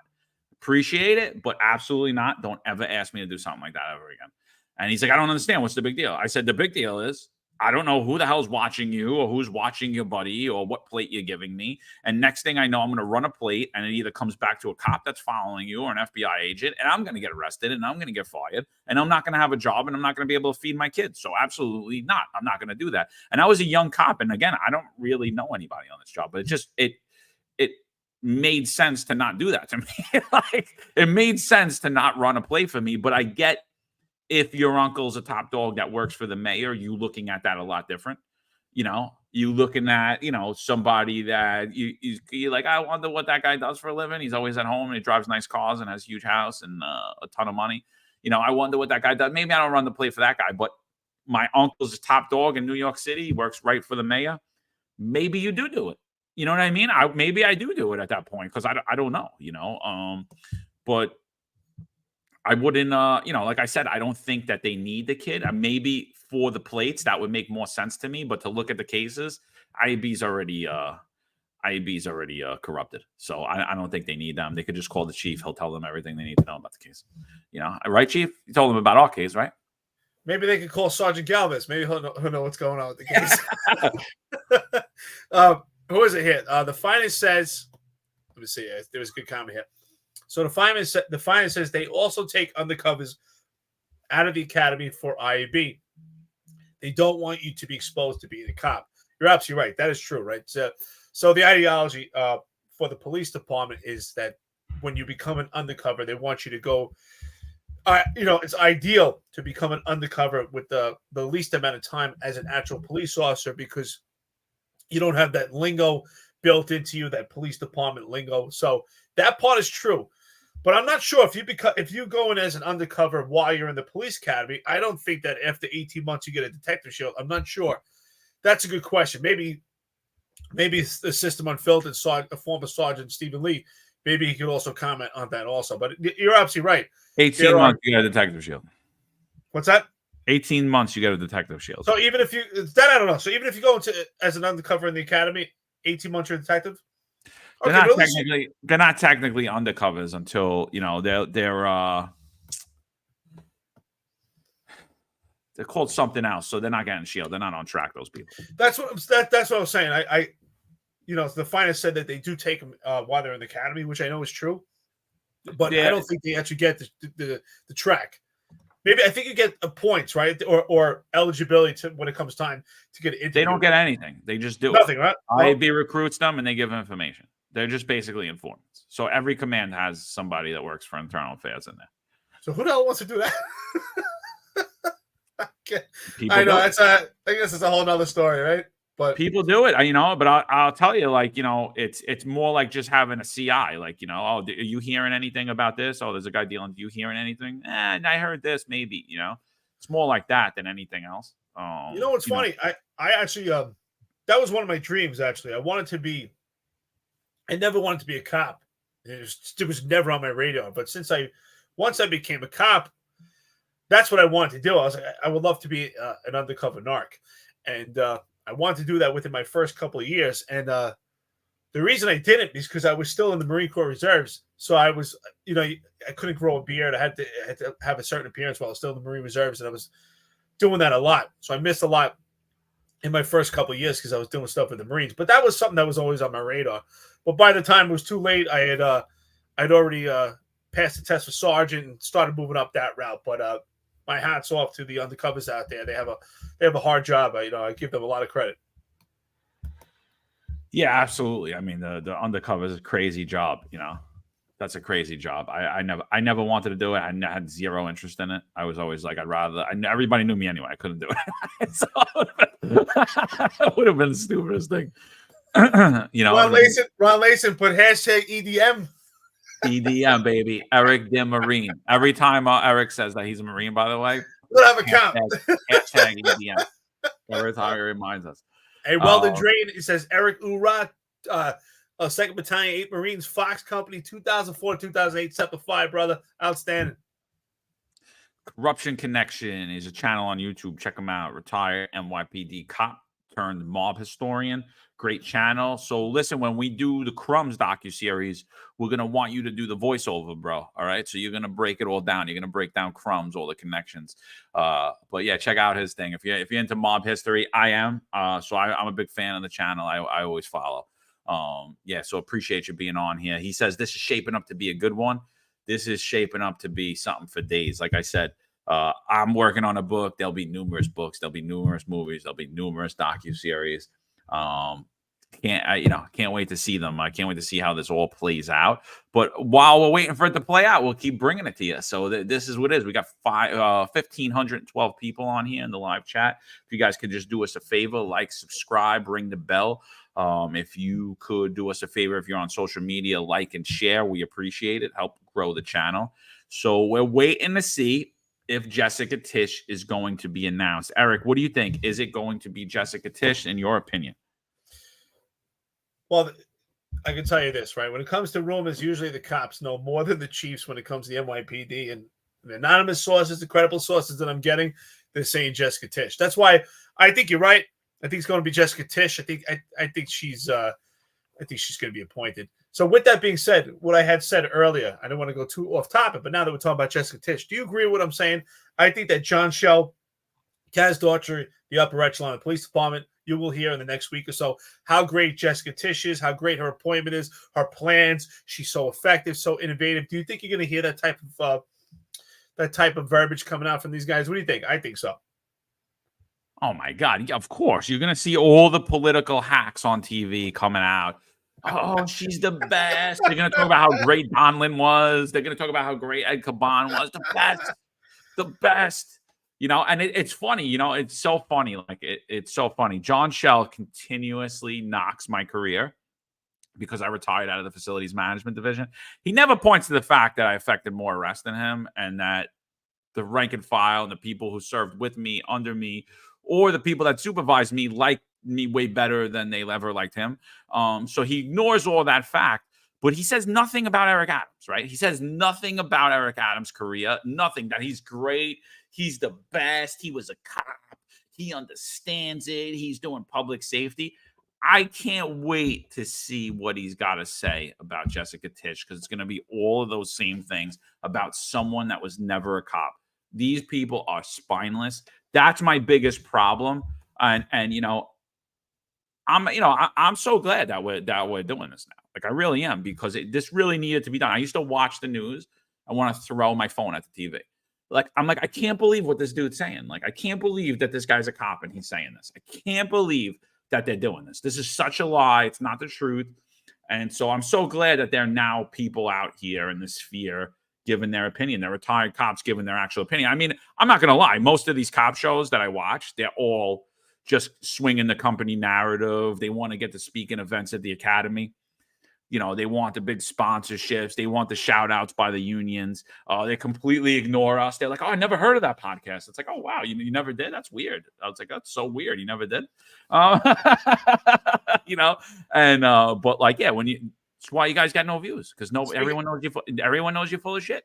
Speaking of that podcast that they don't know about, I got a good couple of credible sources, a couple of people I spoke to anonymously said that the first order of business that was addressed at the recent ComStat by John Shell was that John Shell made it known that there's rumors out there that I'm leaving, I'm going to 233 Broadway, and I'm not going anywhere.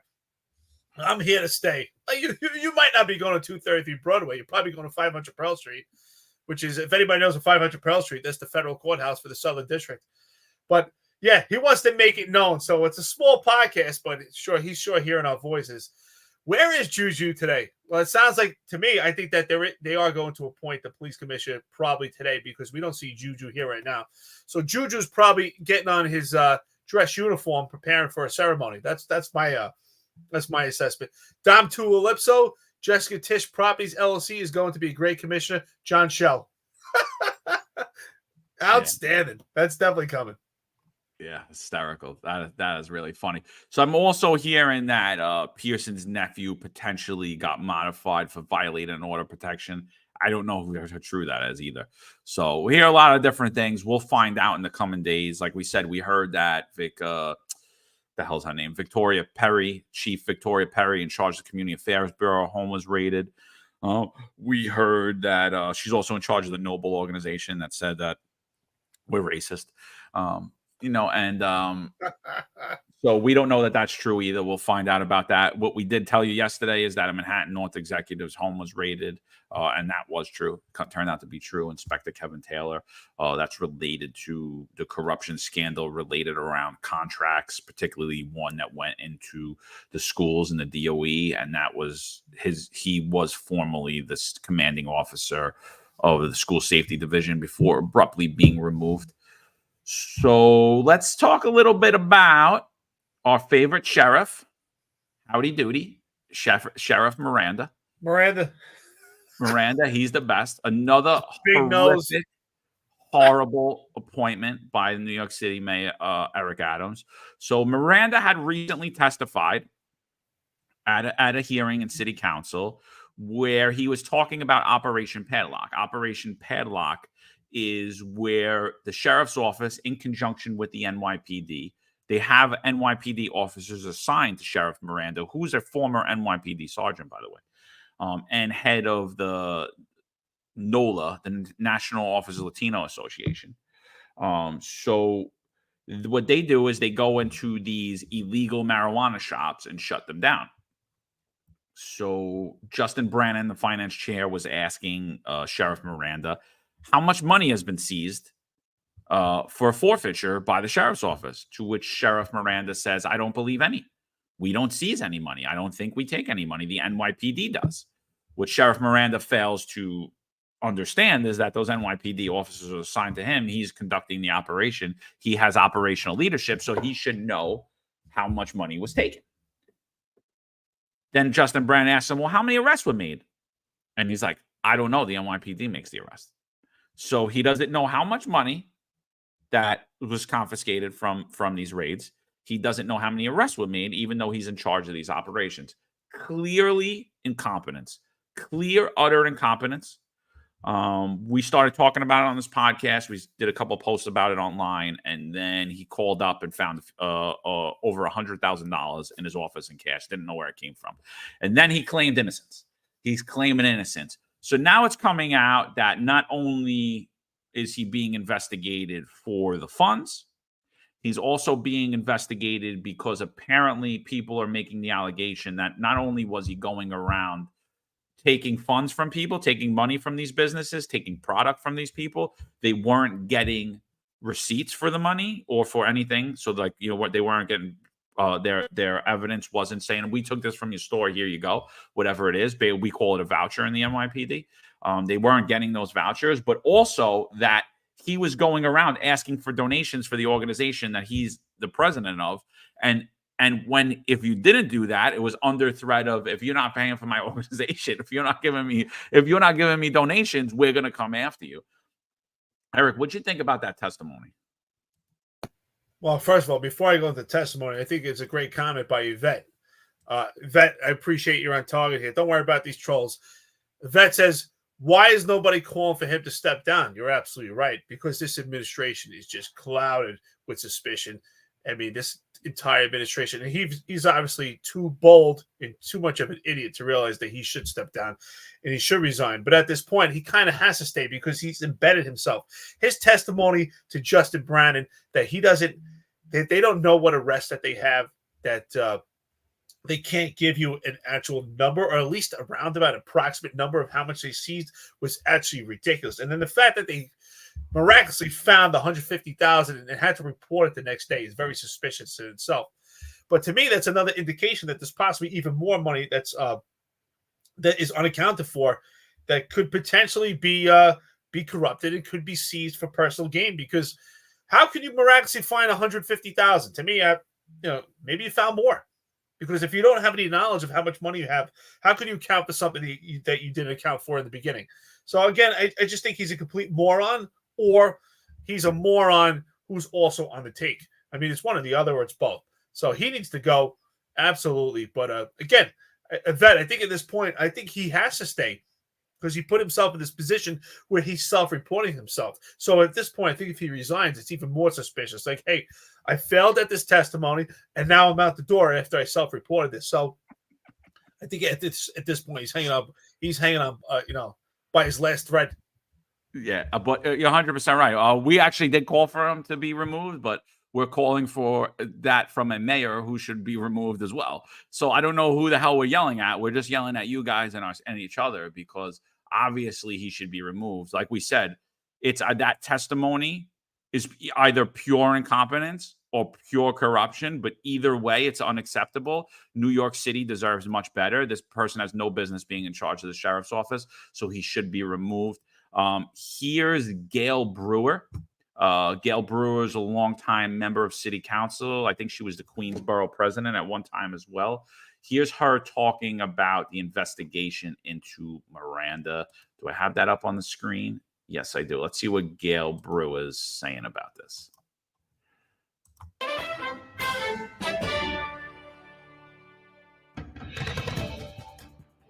Clarity is very important about these stories. There's never been any raids or inspections or interviews in our facility regarding any missing money. All the money that was accounted for from these inspections are on video, on body-worn cameras, and they're accounted for. So let's just clear that up real quick before we even get into this. That is not true. There were raids at his facility. Yes. And until today, the NYPD nor the sheriff's office has released how much money has been taken. So he's saying they're on body camera, but we don't know what it is. And at the same time, Eric Adams is saying that they seized over, I forget the exact number. I think it was like $86 million in illegal marijuana from illegal marijuana shops. I don't know how we could take that number into account. If you don't know how many arrests there are, you don't know how many NYPD cops are assigned to you, you don't know how many summonses were issued, you don't know how much money you took, how could we verify that you took $86 million in illicit marijuana? And that even comes into question. Eric, what do you think about what he just says here? Did he just lie again to you? Well, absolutely. That's what I say. He's not even gaslighting the public. That it's just an outright lie. He's trying to tell you that we accounted for something that we couldn't even account for. How could you say that it's all accounted for when you weren't even aware of the arrest that you had? He said he couldn't even, when he testified, he said he couldn't even speak on those arrests. He said that he wasn't even sure what money they seized, if any, because the police department, what did he do? He pointed blame on the police department.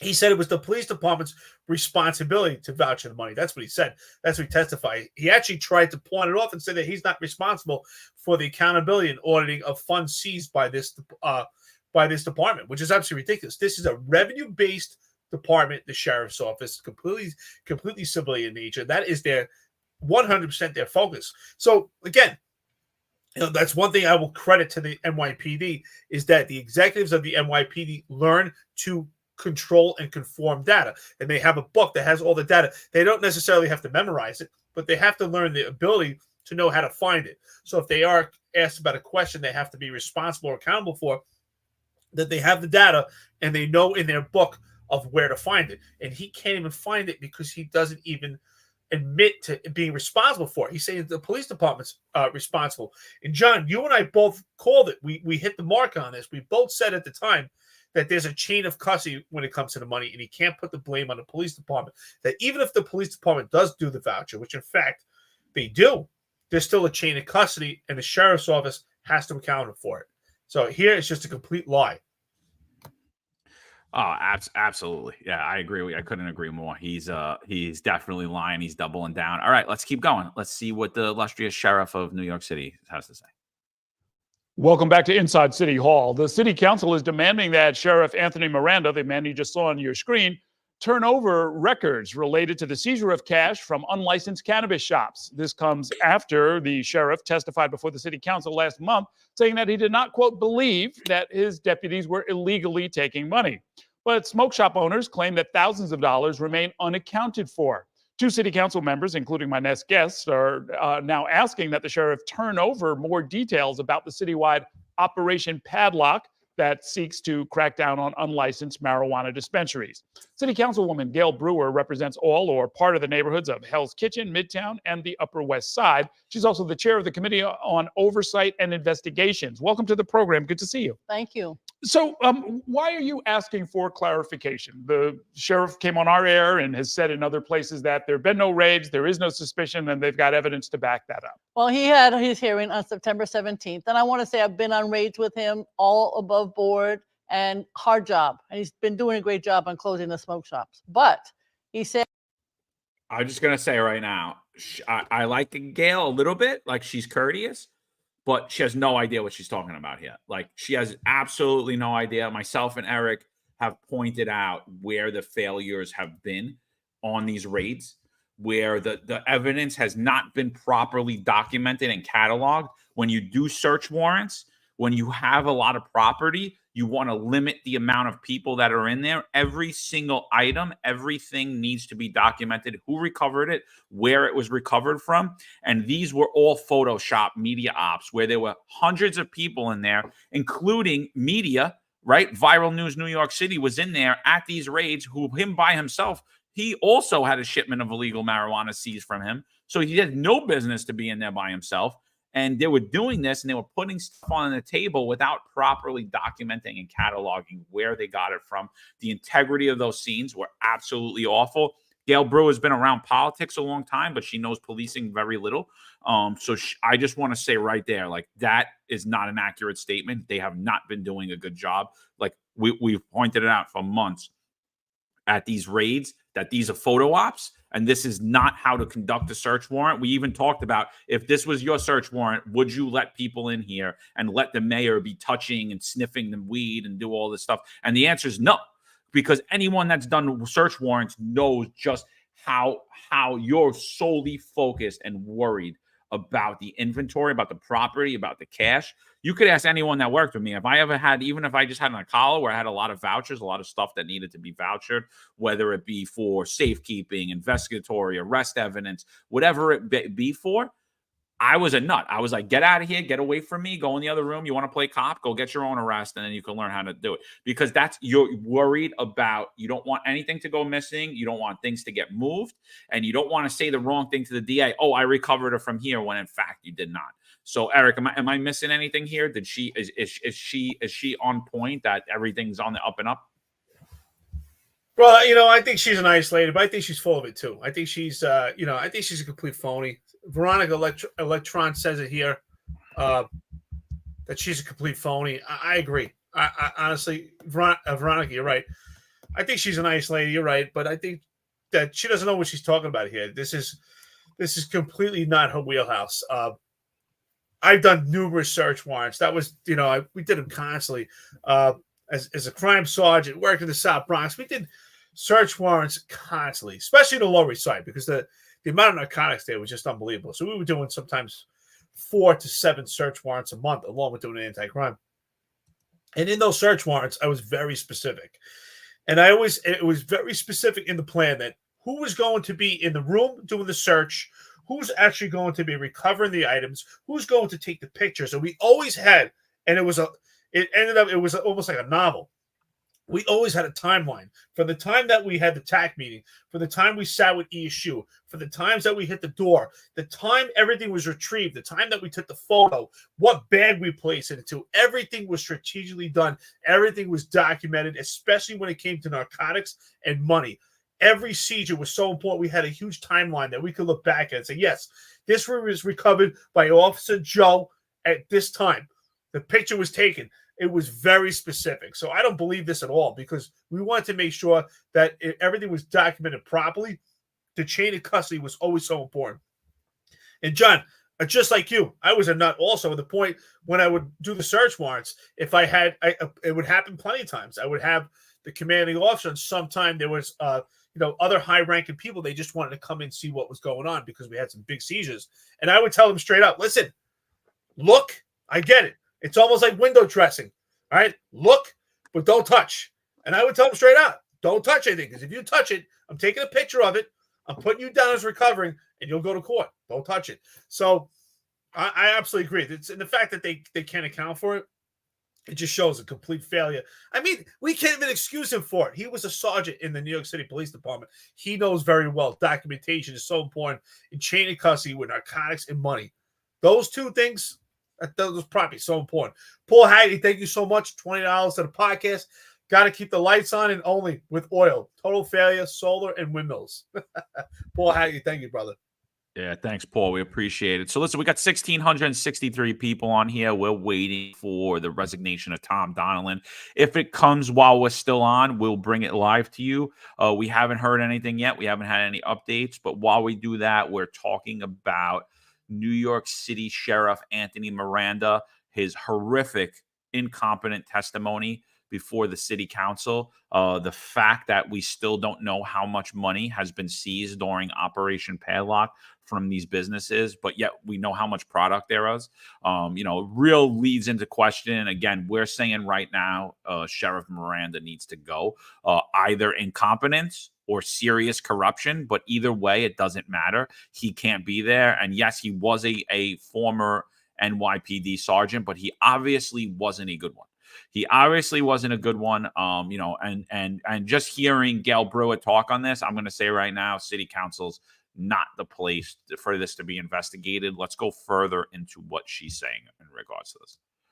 Said when he was at our hearing that he had no knowledge of any funding money in his shop in Queens. That all of the cash goes to the Department of Police. And so that's not what he said. He said at the testimony, and I'll bring it up again. At the testimony, he said Justin Branham asked him how much money did they take for forfeiture. Forfeiture means money that was used as proceeds of a crime that the sheriff office takes. And he said none. He said none. And then Brannon scratched his head and said, it shows here that in 2023, you've had about $280,000 in forfeiture go into your forfeiture account. And he's like, didn't know about it. He didn't even know what the forfeiture account was. And overall, they had about $860,000 in forfeiture money. And again, after that testimony, he found $100,000 in cash in his office and called DOI on himself. So, she's kind of, I don't know if she's incompetent herself or if she's intentionally misrepresenting what was said, but that was not what was said.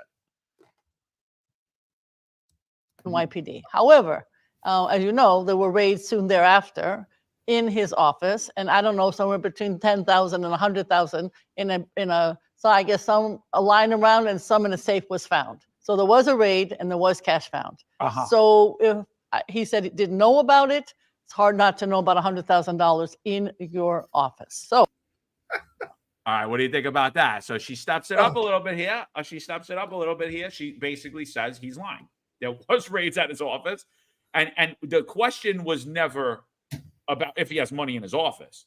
The question was, have you taken money from businesses? And he said, no one in God's green earth would think you would have cash sitting in your office, but he did. Listen, again, it's an outright lie. He was a sergeant with the NYPD. He knows damn well that you have to account for every single dollar, every penny when it comes to the police department. Maybe in his era, I don't know. It seems that which I find hard to believe. We have a lot of retirees here that are friends of the podcast, and I'm sure in their time they had to account for money. He came on the job before we did. I know back then they had to account for money, which is why we had the Mullen Commission, we had NAP commissions, because we uncovered corruption in the police department, which was not tolerated. He was a sergeant. He knows that we count for every dollar. But again, she's actually afraid to say that he's lying because she wants to be a nice lady. She wants to play Switzerland. But it's an outright lie. And not only that, if you had money in a safe in the office, you're going to know about that. That's something that you would know. Like, oh, there's money in our office. And he said no. He said never. We didn't seize any money. That's what he said to Justin Brannon. So you're absolutely right. It's a complete lie. He's full of it. Putnam County Crime Analysis with Andrew DiStefano says, when it comes to search warrants, he says, searcher, recorder, that's it. Adams made himself a witness by touching it. Absolutely. When Adams was sniffing it, absolutely. You're not supposed to touch this stuff. So I agree with that. But again, he's outright lying, and he should be completely investigated. This is a huge problem. The fact that, and not only that, I don't believe in coincidence, right? He testified that there was no money seized, and then the next day, oh, here's $150,000. You just find this money. No one has a problem. So wait a minute, where's the documentation that goes with that money? So either you're completely corrupt, or hey, you know what? You should step down anyway and be removed because you're a complete idiot. We're not accounting for money that's seized for forfeiture. What if there's a particular court case and the court case is overturned and you lose and that money has to be returned? Money that he can't even account for. So this is an even bigger problem of what he's saying right here. Yeah. Before we go further, Pat Donahue says, I logged into the show late. Did John and Eric advise the friends at the Finance Unfiltered podcast and listeners to not speak to the feds if they show up at the door?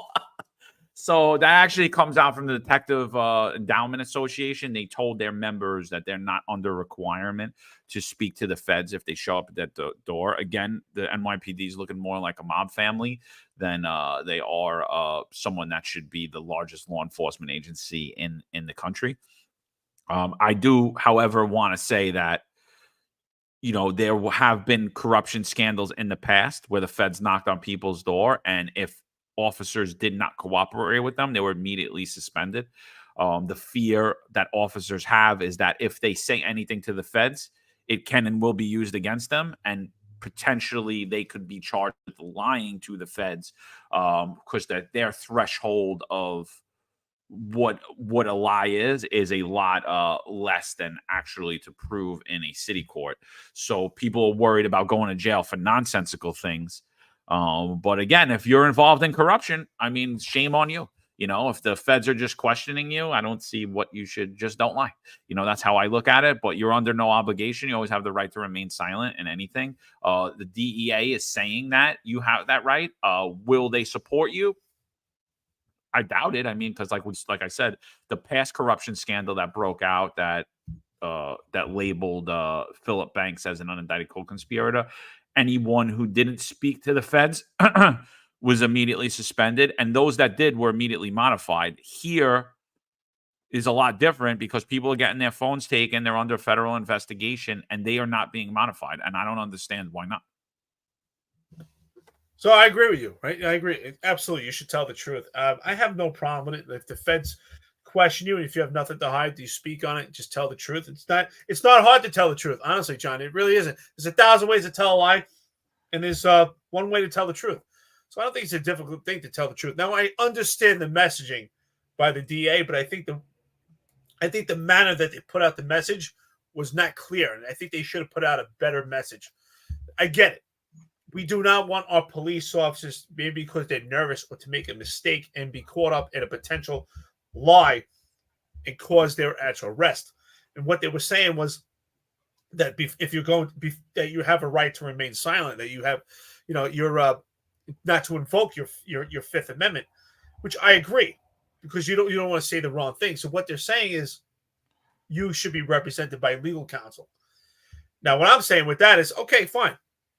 I had to put a tweet out in response to this. If you believe that they should be represented with legal counsel, are you going to flip the bill? Because if the police department, or if there's not going to be indemnification for that, because I can't see, it's not an actual lawsuit. I don't see that the corporation counsel is going to get you legal counsel to speak to the feds while they're doing a probe. So that's why I said to the DA, if that's the case, if that's your message, that the members should utilize their Fifth Amendment right and not say anything that could incriminate themselves, will you represent them with legal counsel? Will you flip that bill? And I think also the messaging should have been out from the DEA that, hey, listen, we're not telling our police officers not to speak because there's mob type mentality, because that's the way it comes off to the public. We're telling our officers not to speak because we worry that they could say the wrong thing because they might make a mistake about police protocol, or they could be an administrative error that turns out to equate to a potential lie. We don't want that for our police. We don't want that for our members. But that's not the message that they gave out. The message that they gave out gave the impression of this mob type mentality. So that's what I say. Should you utilize your Fifth Amendment right? Absolutely, because you could make a mistake. But if the DA is sending that message out, you should be represented by legal counsel. But at the same token, if you're a confident person telling the truth, there's only one way to tell the truth. Yeah, sorry we're jumping around a little bit, but I think that was a good just because that came out in the papers as well. I think we needed to touch that anyway. So yeah, I agree with you, Eric. I just wanted to just a little bit of breaking news on the Safer Watch contract. Phil Banks has just put out a tweet about it, and he said, 2 reporters who are interested in reporting both sides of the story. Safer Watch had a contract with the NYPD School Safety Division before they knew Terrence Banks. After they entered into a client arrangement with Terrence, they received no additional contract from school safety. Don't believe me? Foil it.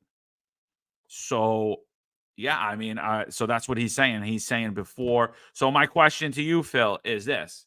I understand what you're saying. You're saying that nothing happened with the NYPD once Terrence Banks was put into place.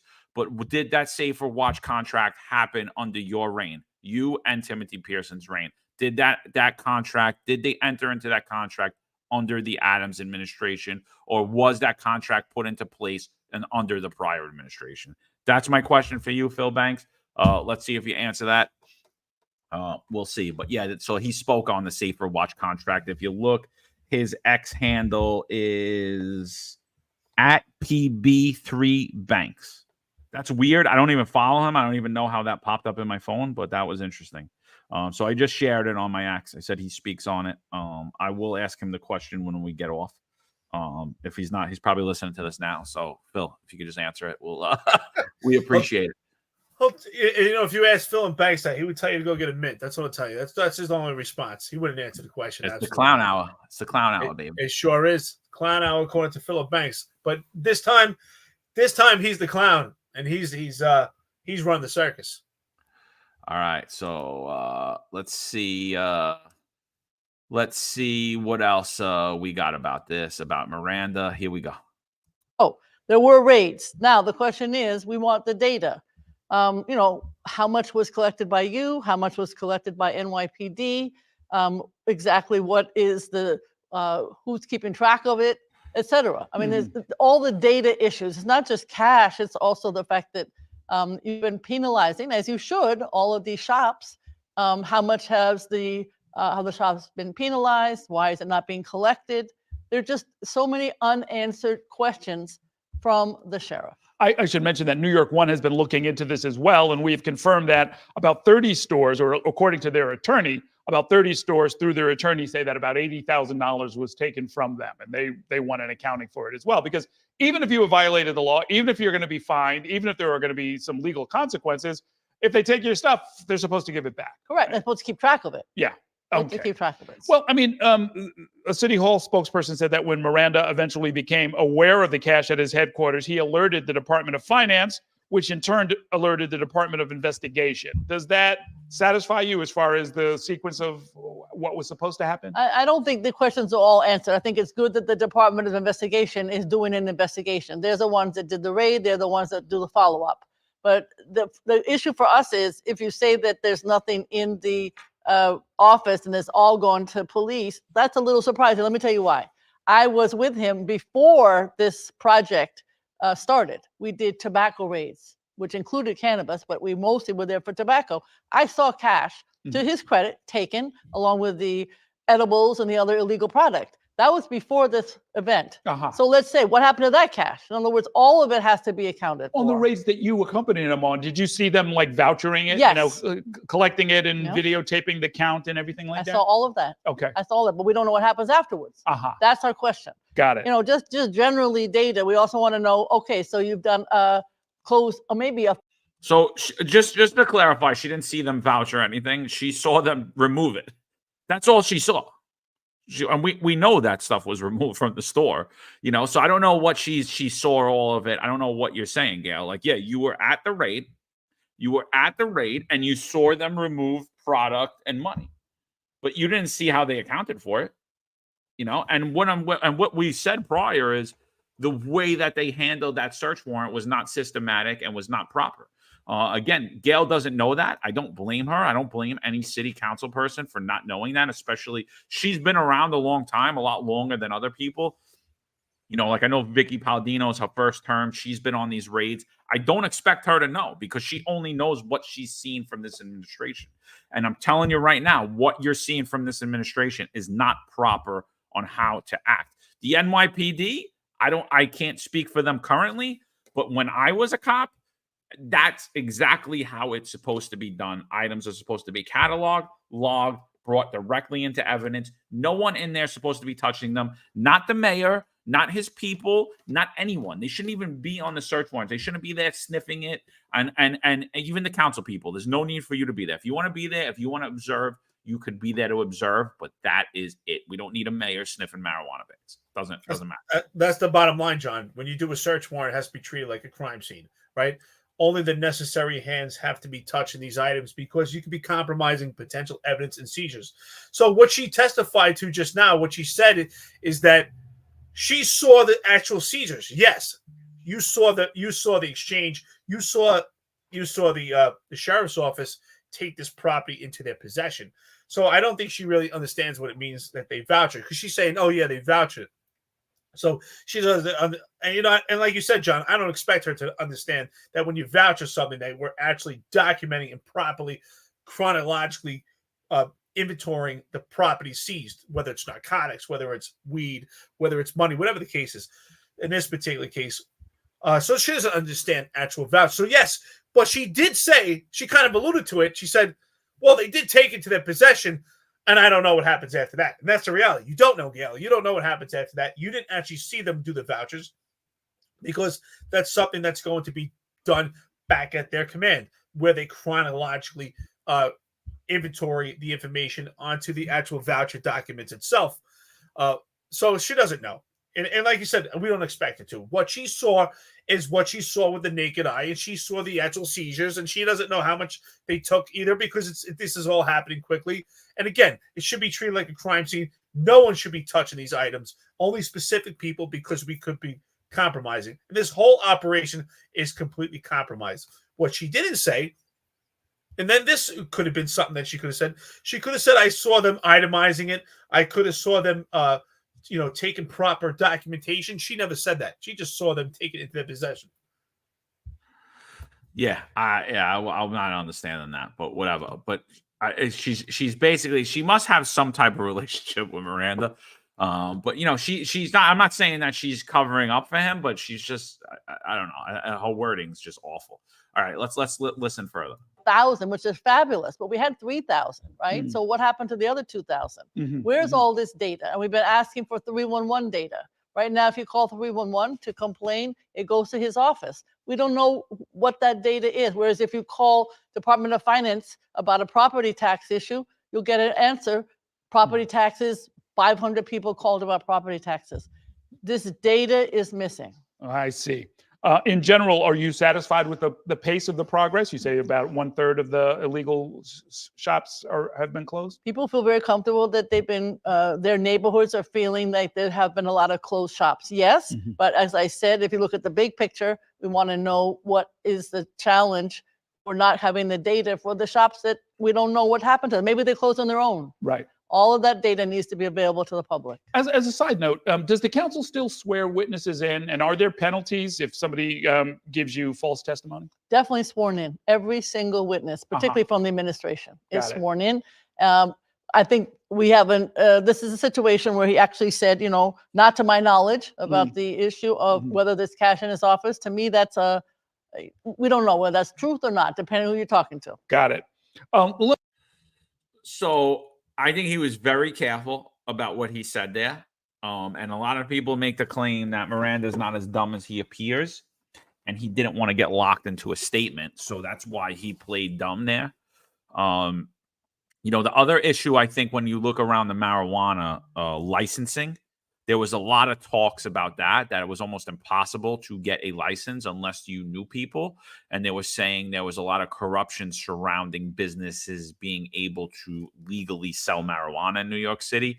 And just as in recent days, they're going to now expand that program, make it for more people, make it available to more people, which I find it raises my eyebrow even more. Like, oh, why all of a sudden everything's working great? So there's that. And then the other thing is the enforcement towards both legal and illegal business. It's being alleged that is being conducted arbitrarily and capriciously. Some businesses are getting raided. Some businesses are getting shut down. Some businesses are getting product taken, and other businesses, somewhat even on the same block, selling the same products, operating the same exact way, and nobody's touching them. And I think the whole thing just leads to a bigger issue. This operation should be halted immediately until everything's sorted out and a full audit is conducted. Absolutely, John, you nailed it. This has to be halted immediately. Because how can we actually seize more property and seize more funding at this? Not funding. How do we seize more property and seize more currency in this operation right now, when at this point we can't account exactly for what we have, and there's too many questions to probe. You're 100% right, absolutely. And I don't think that Gail, at this point, I don't think that she's trying to stick up for Miranda. I don't know what her relationship is with him. I just think what I get from it, she seems to be kind of naive to it. And of course, she doesn't understand the inner linings of the police department and understand the sheriff's office and how things are categorized and cataloged when it comes to seizures. And I don't expect her to. But at the same token, it seems to be that they have some type of friendly relationship. Maybe he's telling her, listen, Gail, everything's on the up and up. Who knows what he's telling her. And at the same token, I'm sure she wants to believe everything's honest because she saw it with her own eyes. She saw these things seized. So, she saw the seizures herself. So that's my take on that. Yeah, let's finish this out. We're going on about 2 hours and 10 minutes. I don't know if we're going to get to see the police commissioner. They haven't even announced anything yet. So let's see. They like to do things late on a Friday too, to when the reporters are all gone. Keep away from the news cycle. So let's see. But let's finish this out, and then I think we're going to start to wrap this up after. Let me move on to this larger issue. Are we seeing, all of the arrests and the seizures and the indictments and the resignations, is it having an effect on the operations of government as far as you can tell? Well, I think two things are happening. Number one, I deal with sanitation and transportation and human services every single day. I find, to the credit of the mayor, that the people at the level that I'm dealing with, commissioner on down, are responsible. Sanitation is following, police are following up orders, and so on. I do think if you had a bigger policy issue, it would be slower to get resolved. But in terms of the day-to-day, I find that the city is functioning. What we just talked about. So basically, the city's on autopilot is what she just said. That's basically what she's saying. Well, if you call 911, the cops are still coming. That's basically, because how are you saying the agency heads? The entire upper echelon is on autopilot. The NYPD is on autopilot. These people are getting in the way more than they're helping. It just shows what a well-oiled machine the NYPD was and how hard it is to break that system that's been in place. But there's no way that this hasn't affected everything. There's no way. Do you agree with that statement that she just made? There's no way that this hasn't affected everything. It's impossible. Well, it goes to what you and I were saying, right? That you and I talked about this offline, that the system is so strong that it's able to function and go off on autopilot. I spoke about this, but it's dear to me. So I read the book by Steve Jobs, and Steve Jobs always talks about how a system is more important than the people. And we actually see that playing out right here. The system is so strong, the paramilitary organization of the police department, the system of the political structure of New York City government is pretty strong, that it is able to run on autopilot, because clearly it's not the people running it properly, because the people have resigned. We lack manpower in this administration, and we lack the proper people that should have been appointed to these positions. So yes, it's completely running on autopilot because the system in place is holding afloat. But at some point, I do think if we continue, the system will break, and no longer will it be able to run on autopilot. And it is exemplary to show that the boots on the ground, and when we talk about the police department itself, we talk about the NYPD, it's exemplary that the police officers are still doing their best. They're doing the job they're paid to and trained to do, with a broken down leadership structure as we speak, and with just imperfect police commissioners that do not belong there, that have no operational impact on their lives, and are actually making this better, with low morale, with a low retention, with a diminished police department. They're out there still doing as best as they can. And yes, the city's functioning, but is that something to be proud of? The city's functioning? I mean, it's like saying, you're hanging off a cliff. Is that a great day? No, it's functioning. It's barely making it. But for how much longer till the bow breaks? And I don't think it's much longer. And I think Gail is trying to be Switzerland and play both sides. Like, there's some mistakes going on here, but everything's running. I mean, if that is acceptable, I have a huge problem with it. And we really need to question her ideology and what she's doing out there. Because if you think it's functioning, this isn't functioning well. We're on the brink of disaster here. Yeah, I don't know, man. I don't know. All right, let's finish this up. This is actually hard to listen to. Though, I mean, something like the cannabis raids, that's to me almost like the textbook example of where you need at the higher level to resolve issues between agencies, because you're talking about the sheriff's office, the NYPD, Office of Cannabis Management, which is a state agency. That's where you really need sort of the higher level functions to really be kicking in, right? Absolutely. Oath is another example, because these are all returnable to the trials and office that has to decide whether or not, okay, you're only collecting, $1 million out of some, $63 million. Something's wrong there. That's another agency that needs to have support and coordination. Absolutely. That's a problem. Talking about the Adams administration, I see only 4 possible outcomes. I call them the 4 R's. There's resignation, there's removal, there's replacement, meaning an election to vote in a new mayor, or there's reelection, meaning the mayor stays for another term. Which outcome do you think would be best for the city? Well, I do think right now what's interesting for me, if it's true, according to the press, that the governor is stating clean house. And I have to say, from some of the commissioners I know who are not involved with any of this, they are looking forward to cleaning house. Interesting. And why is that? Because I think there's some of the individuals that have been challenging in terms of the law, have been challenging in terms of day-to-day operations. Got it. I thought it was very interesting that they told me that. Yeah. And so the second, I mean, I want to see what's going to happen. I can't predict. I do think that there is a need to really, really clean house, and then the mayor will have to see how he operates as a result of that. Yeah, it's interesting. The way that political officials normally clean house is they call everybody in, they make a big announcement, they get rid of 20% of the staff, 30% of the staff, or whatever. They do a reorganization and they announce it all at once.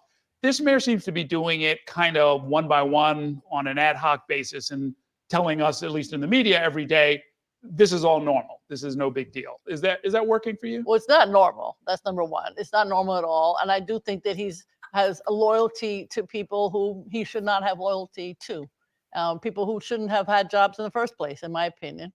And so, on the other hand, he has excellent commissioners and deputy mayors. We're very excited about. I don't know. That's ridiculous. That's absolutely ridiculous. First of all, I'm done with her. I can't listen. First of all, we're not talking about the big elephant in the room. She's talking about cleaning house. Yes, these appointments are terrible. These people don't belong there, but who put them there? Mayor Eric Adams is the one that put them there. Why are we not holding him responsible? Why are you not saying replacement? That immediately. It's funny how he said the 4 R's, because I had put something out with 3 R's. I said is he going to reign, resign, or run? So kind of on the same page here, but she's saying that these appointments are terrible. These people don't belong there. Yes, but who put them there? She didn't answer the actual question. So according to what I gather from what she's saying, I think that she thinks Eric Adams is doing a good job and he should run for re-election. That's what I gather. That's my observation based on what she said. Yeah, absolutely. I don't know, man. I just like I don't even know what she's saying because she's double talking herself. She's like, oh, he appointed all these people and none of this is normal. And, they shouldn't have had jobs in the first place. But on the other hand, he has excellent commissioners. These are the people that are resigning. What are you talking about? Like, what are you talking about, Gail? I don't understand. Like, it doesn't make any sense to me. I can't even listen to it because it's hard to listen. Yeah, the person that needs to be removed, obviously, is the person that put all of these low integrity people in place. And that is Eric Adams. People don't want to hear it, but that's just what it is. The dude is an absolute mess. He can't manage anything. And the same that we said for the sheriff. It's either he's highly incompetent or he's highly corrupted. But either way, it doesn't matter. He has no business being there. He can't effectively manage or run. He's basically operating. He's running the city the same way that Sheriff Miranda is running this Operation Padlock. Not at all. It's on autopilot. If it's even worse, and there's not nefarious things that are happening with him. Before we end off. Sorry, but who are these awesome commissioners he speaks about? Jessica Tish is in charge of sanitation. I don't know. We've had 4 commissioners for the NYPD. I'm sorry, we're about to get the 4th commissioner for the NYPD. Kavanaugh, she had to resign. What are these awesome commissioners she speaks about? Yeah, she left start a family. Everybody's just leaving. I don't know. Everyone's leaving. Everyone around them surrounded in corruption, surrounded in scandal, surrounding an investigation. I have no idea what she's talking about.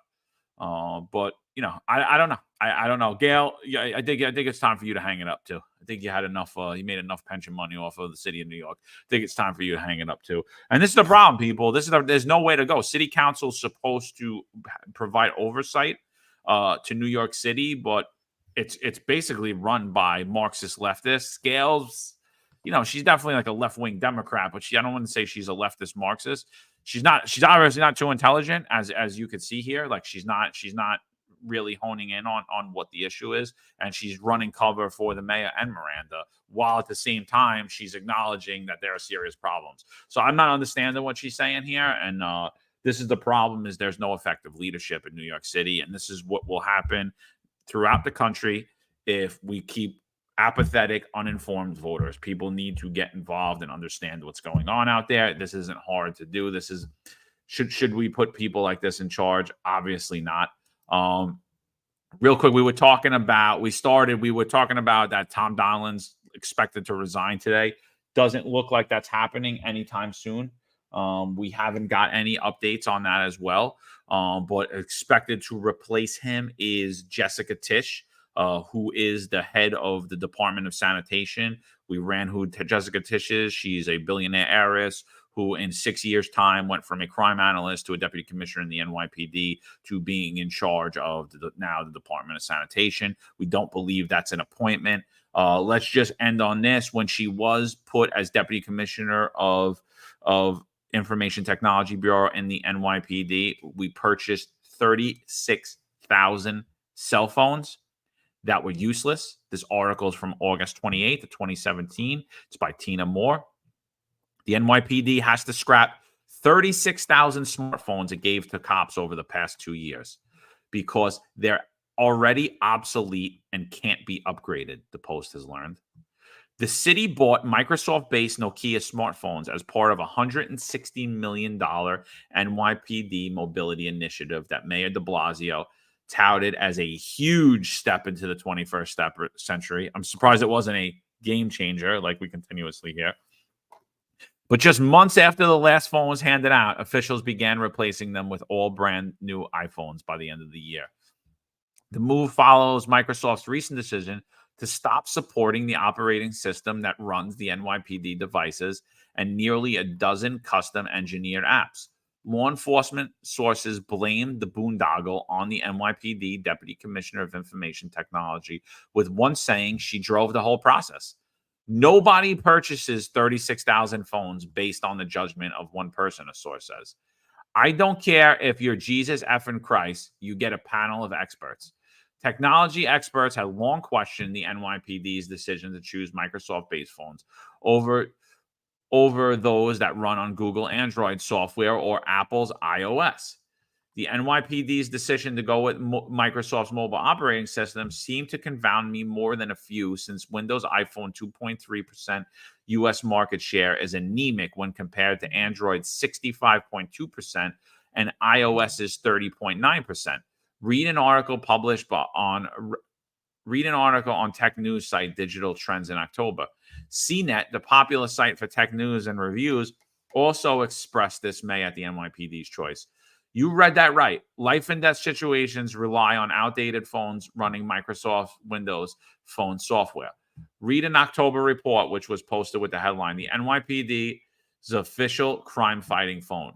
The NYPD bought two models of the Nokia phone, the Lumia 830, first released in October 14, and the Lumia 64 XL, which was rolled out in March of 15.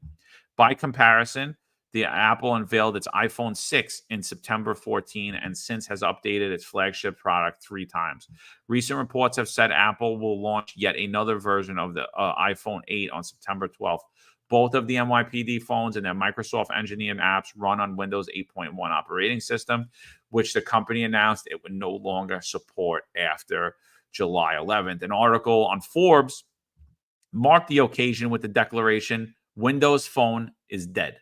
Sources said Tish, whose late grandfather co-founded the Lowe's conglomerate, insisted on Microsoft-based phones as part of the NYPD was already using Microsoft software to run video surveillance program at its Lower Manhattan Security Initiative Command Center.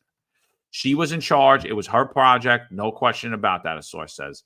Even then, NYPD Commissioner Bill Bratton acknowledged Tish's role in the decision-making process when officials announced the smartphone plan in October of 14. She's a terror if she doesn't get her way, so I usually let her get her way, Bratton had joked. So she's certainly getting her way with this technology. Despite the Microsoft's phone's short shelf life, they had been hailed by both NYPD brass and the rank and file for giving the cops the ability to receive alerts, search law enforcement databases, file reports, and even watch in real time as 911 dispatchers type up emergency calls.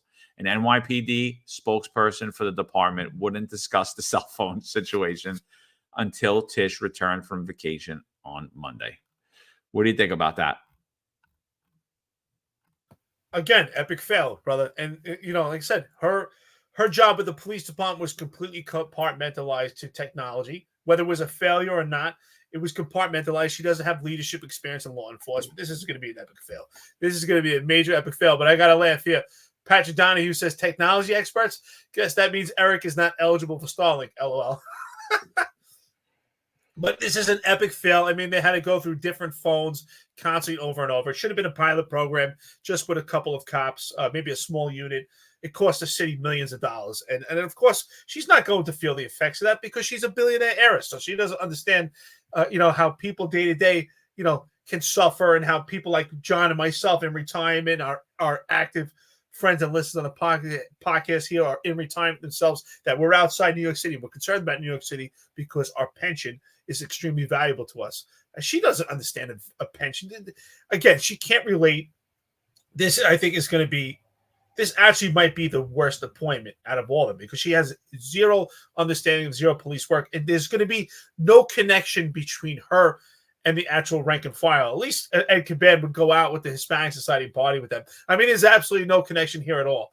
Again, it's just an epic fail. I feel sorry for the police officers right now. At the same token, it is running on autopilot, so maybe it's not too bad at this point. Maybe they're going out there and just doing their job without any supervision. So I don't know. It's just I just think at some point the bow is going to break. Yeah, hysterical. loan silencer. Her signing off on buying Windows phones was the equivalent to buying beepers for cops in 2024. Little Miss Perfect, her leadership in sanitation is the same way. I mean, yeah, epic fail. I'll say right now, though, just by reading this article and just from what we know, Bratton is advising on this whole situation. I think Bratton I think Bratton advised Adams on the appointment of Donlon. That was a huge major fail. And I also think he's advising on the appointment of Tish. Bratton recently, maybe about a year ago, a little over a year, he wrote an op-ed about how much safer Times Square would be if there was a casino built in it. And it's funny because he actually made the security plans for that same casino. So, he's a bought and sold Democratic op himself.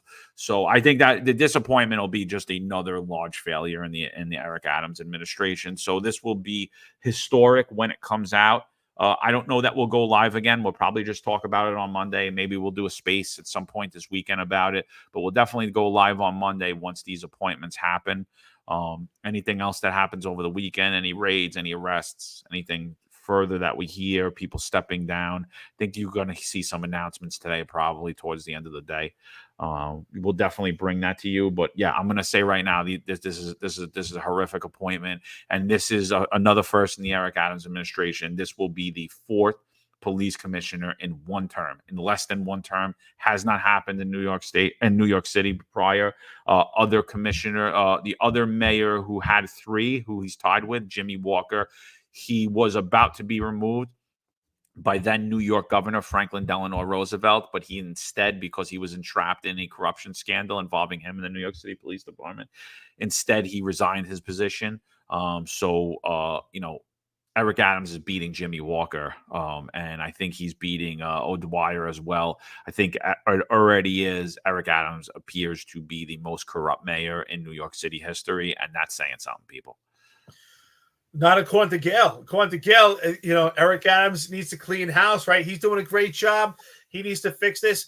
She didn't say it, but according to Gail, he should run for re-election. That's what I gathered from that. I think I'm going to say this honestly. I think that Jessica Tish is actually going to be the worst appointment out of all of them. I think this is absolutely insane.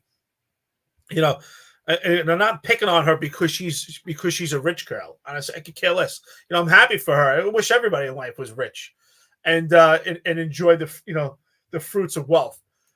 But she does not have the experience of leadership in particular. She, her experience has been compartmentalized, and she's been technical in specific areas.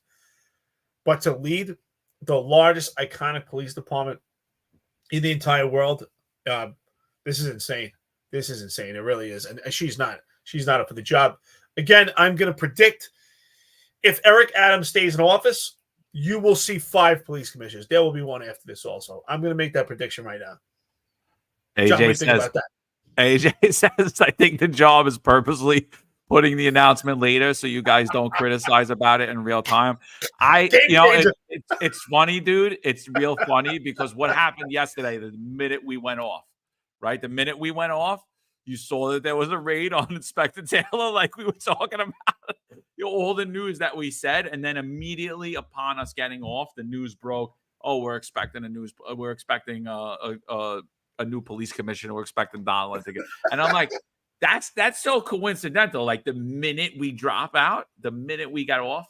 So I thought that was pretty funny. So that is hilarious. Right, but they do like to drop news on a Friday when it's to kind of avoid all the media hoopla. So they like to do it late on a Friday.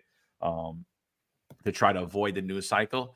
So yeah, let's see what happens. Son of Sam says Pete Foley for police commissioner. I mean, it could be anybody at this point. It doesn't even matter. So let's see what happens with that. Eric, you got anything before we jump off here? I just want to say, AJ, that was the comment of the day. I think from now on, along with these lives, I'm going to pick the comment of the day because AJ, that is the comment of the day, brother. Outstanding. I agree. So yeah, AJ, outstanding, brother. Thank you so much for being a great friend and listening to the podcast. He's always here. Dude, we appreciate it. I think, like I said, at this point, you can make Michael Dowd the commissioner. I mean, it's just, I think that would even be a better appointment. It's just laughable. And as I said, she's not an idiot herself. but she's a useful idiot in this position for Eric Adams. He's not going to put anyone that's going to outshine him. Puts everyone there for a purpose, and your commissioners will still be Kaz Daughtry. That's my take, and I'm going to make this prediction. If Eric Adams stays in place, we'll be headed for 5 commissioners. Yeah, he again. I'm still saying last days of a dying regime. This whole thing's in a spiral, and I think it's a great awakening. You're going to see how ineffective all of the elected leadership in New York City is. People start to wake up. So listen, appreciate everybody for being on here. We had over 1,800 people with us about the whole time. And for those of you that listen later, we appreciate it. Like we always said, anything you want to know that we talked about, you want to follow us on social media, you want to look at Tom Sullivan, any links, I post them all in the stories below. On X, we don't do that. If you're on YouTube, you'll see it. Rumble, you see it. LinkedIn, all those places. We do that so you guys could click around, see what you want. We appreciate all the support, all the donations that are constantly coming in.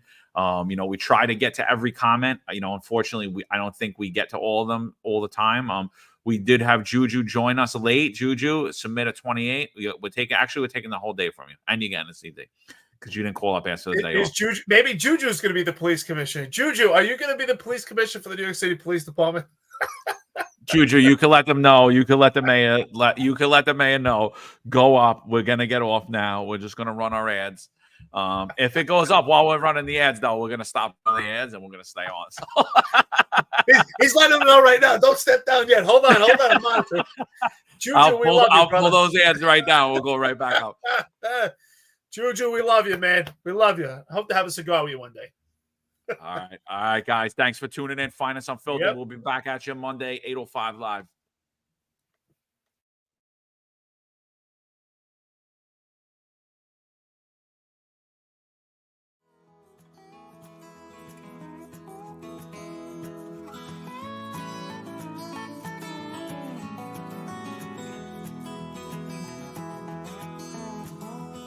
Tom Sullivan is the Republican, Conservative, and Common Sense Party candidate for New York State Assembly District 23. Tom is a financial professional who served simultaneously in the United States Army Reserve for 30 years and has now retired. His district covers Ozone Park, Lindenwold, Howard Beach, Broad Channel, and the Rockaway Peninsula. Come November, I would empower our law enforcement agencies to go out there and do their job and not put them or their families or their pensions at risk for doing their jobs. We need drastic change in Albany so that we have a say in this matter, and they realize people of New York State will hold them accountable. The Sullivan family has a legacy of service. Tom served for 30 years protecting and defending the rights of others. Come this November, he has earned your support. This advertisement's paid for by the Friends of Tom Sullivan. There's a handful of retired officers that don't live in the state that have a lot to say about the dream team, as I like to call it. All of a sudden, they retire and have a master plan on how to fight crime, but nothing to contribute when they were here. They want to come back and be part of the dream team. What can I say? Law enforcement professionals dedicate their lives to serving and protecting our community. But who's protecting their financial futures? That's where Laidlaw Blue comes in. Our wealth management platform is specifically designed for the law enforcement community. Laidlaw Blue is a division within Laidlaw Wealth Management, run by retired New York City detective John McDermott. His status as a retired detective uniquely positions him to establish a deep connection between Laidlaw Blue and the law enforcement community. Our platform is easy to use and provides a range of financial services, including investment management, retirement planning, and insurance solutions. With Laidlaw Blue, you can secure your financial future and provide for your loved ones. Our team of experienced financial advisors understands the unique challenges and opportunities that law enforcement professionals face. We're here to help you navigate the complexities of financial planning and achieve your goals. Laidlaw Blue. Secure your financial future today. Book a meeting using the QR code displayed or call us directly on 888-901-BLUE. That's 888-901-BLUE.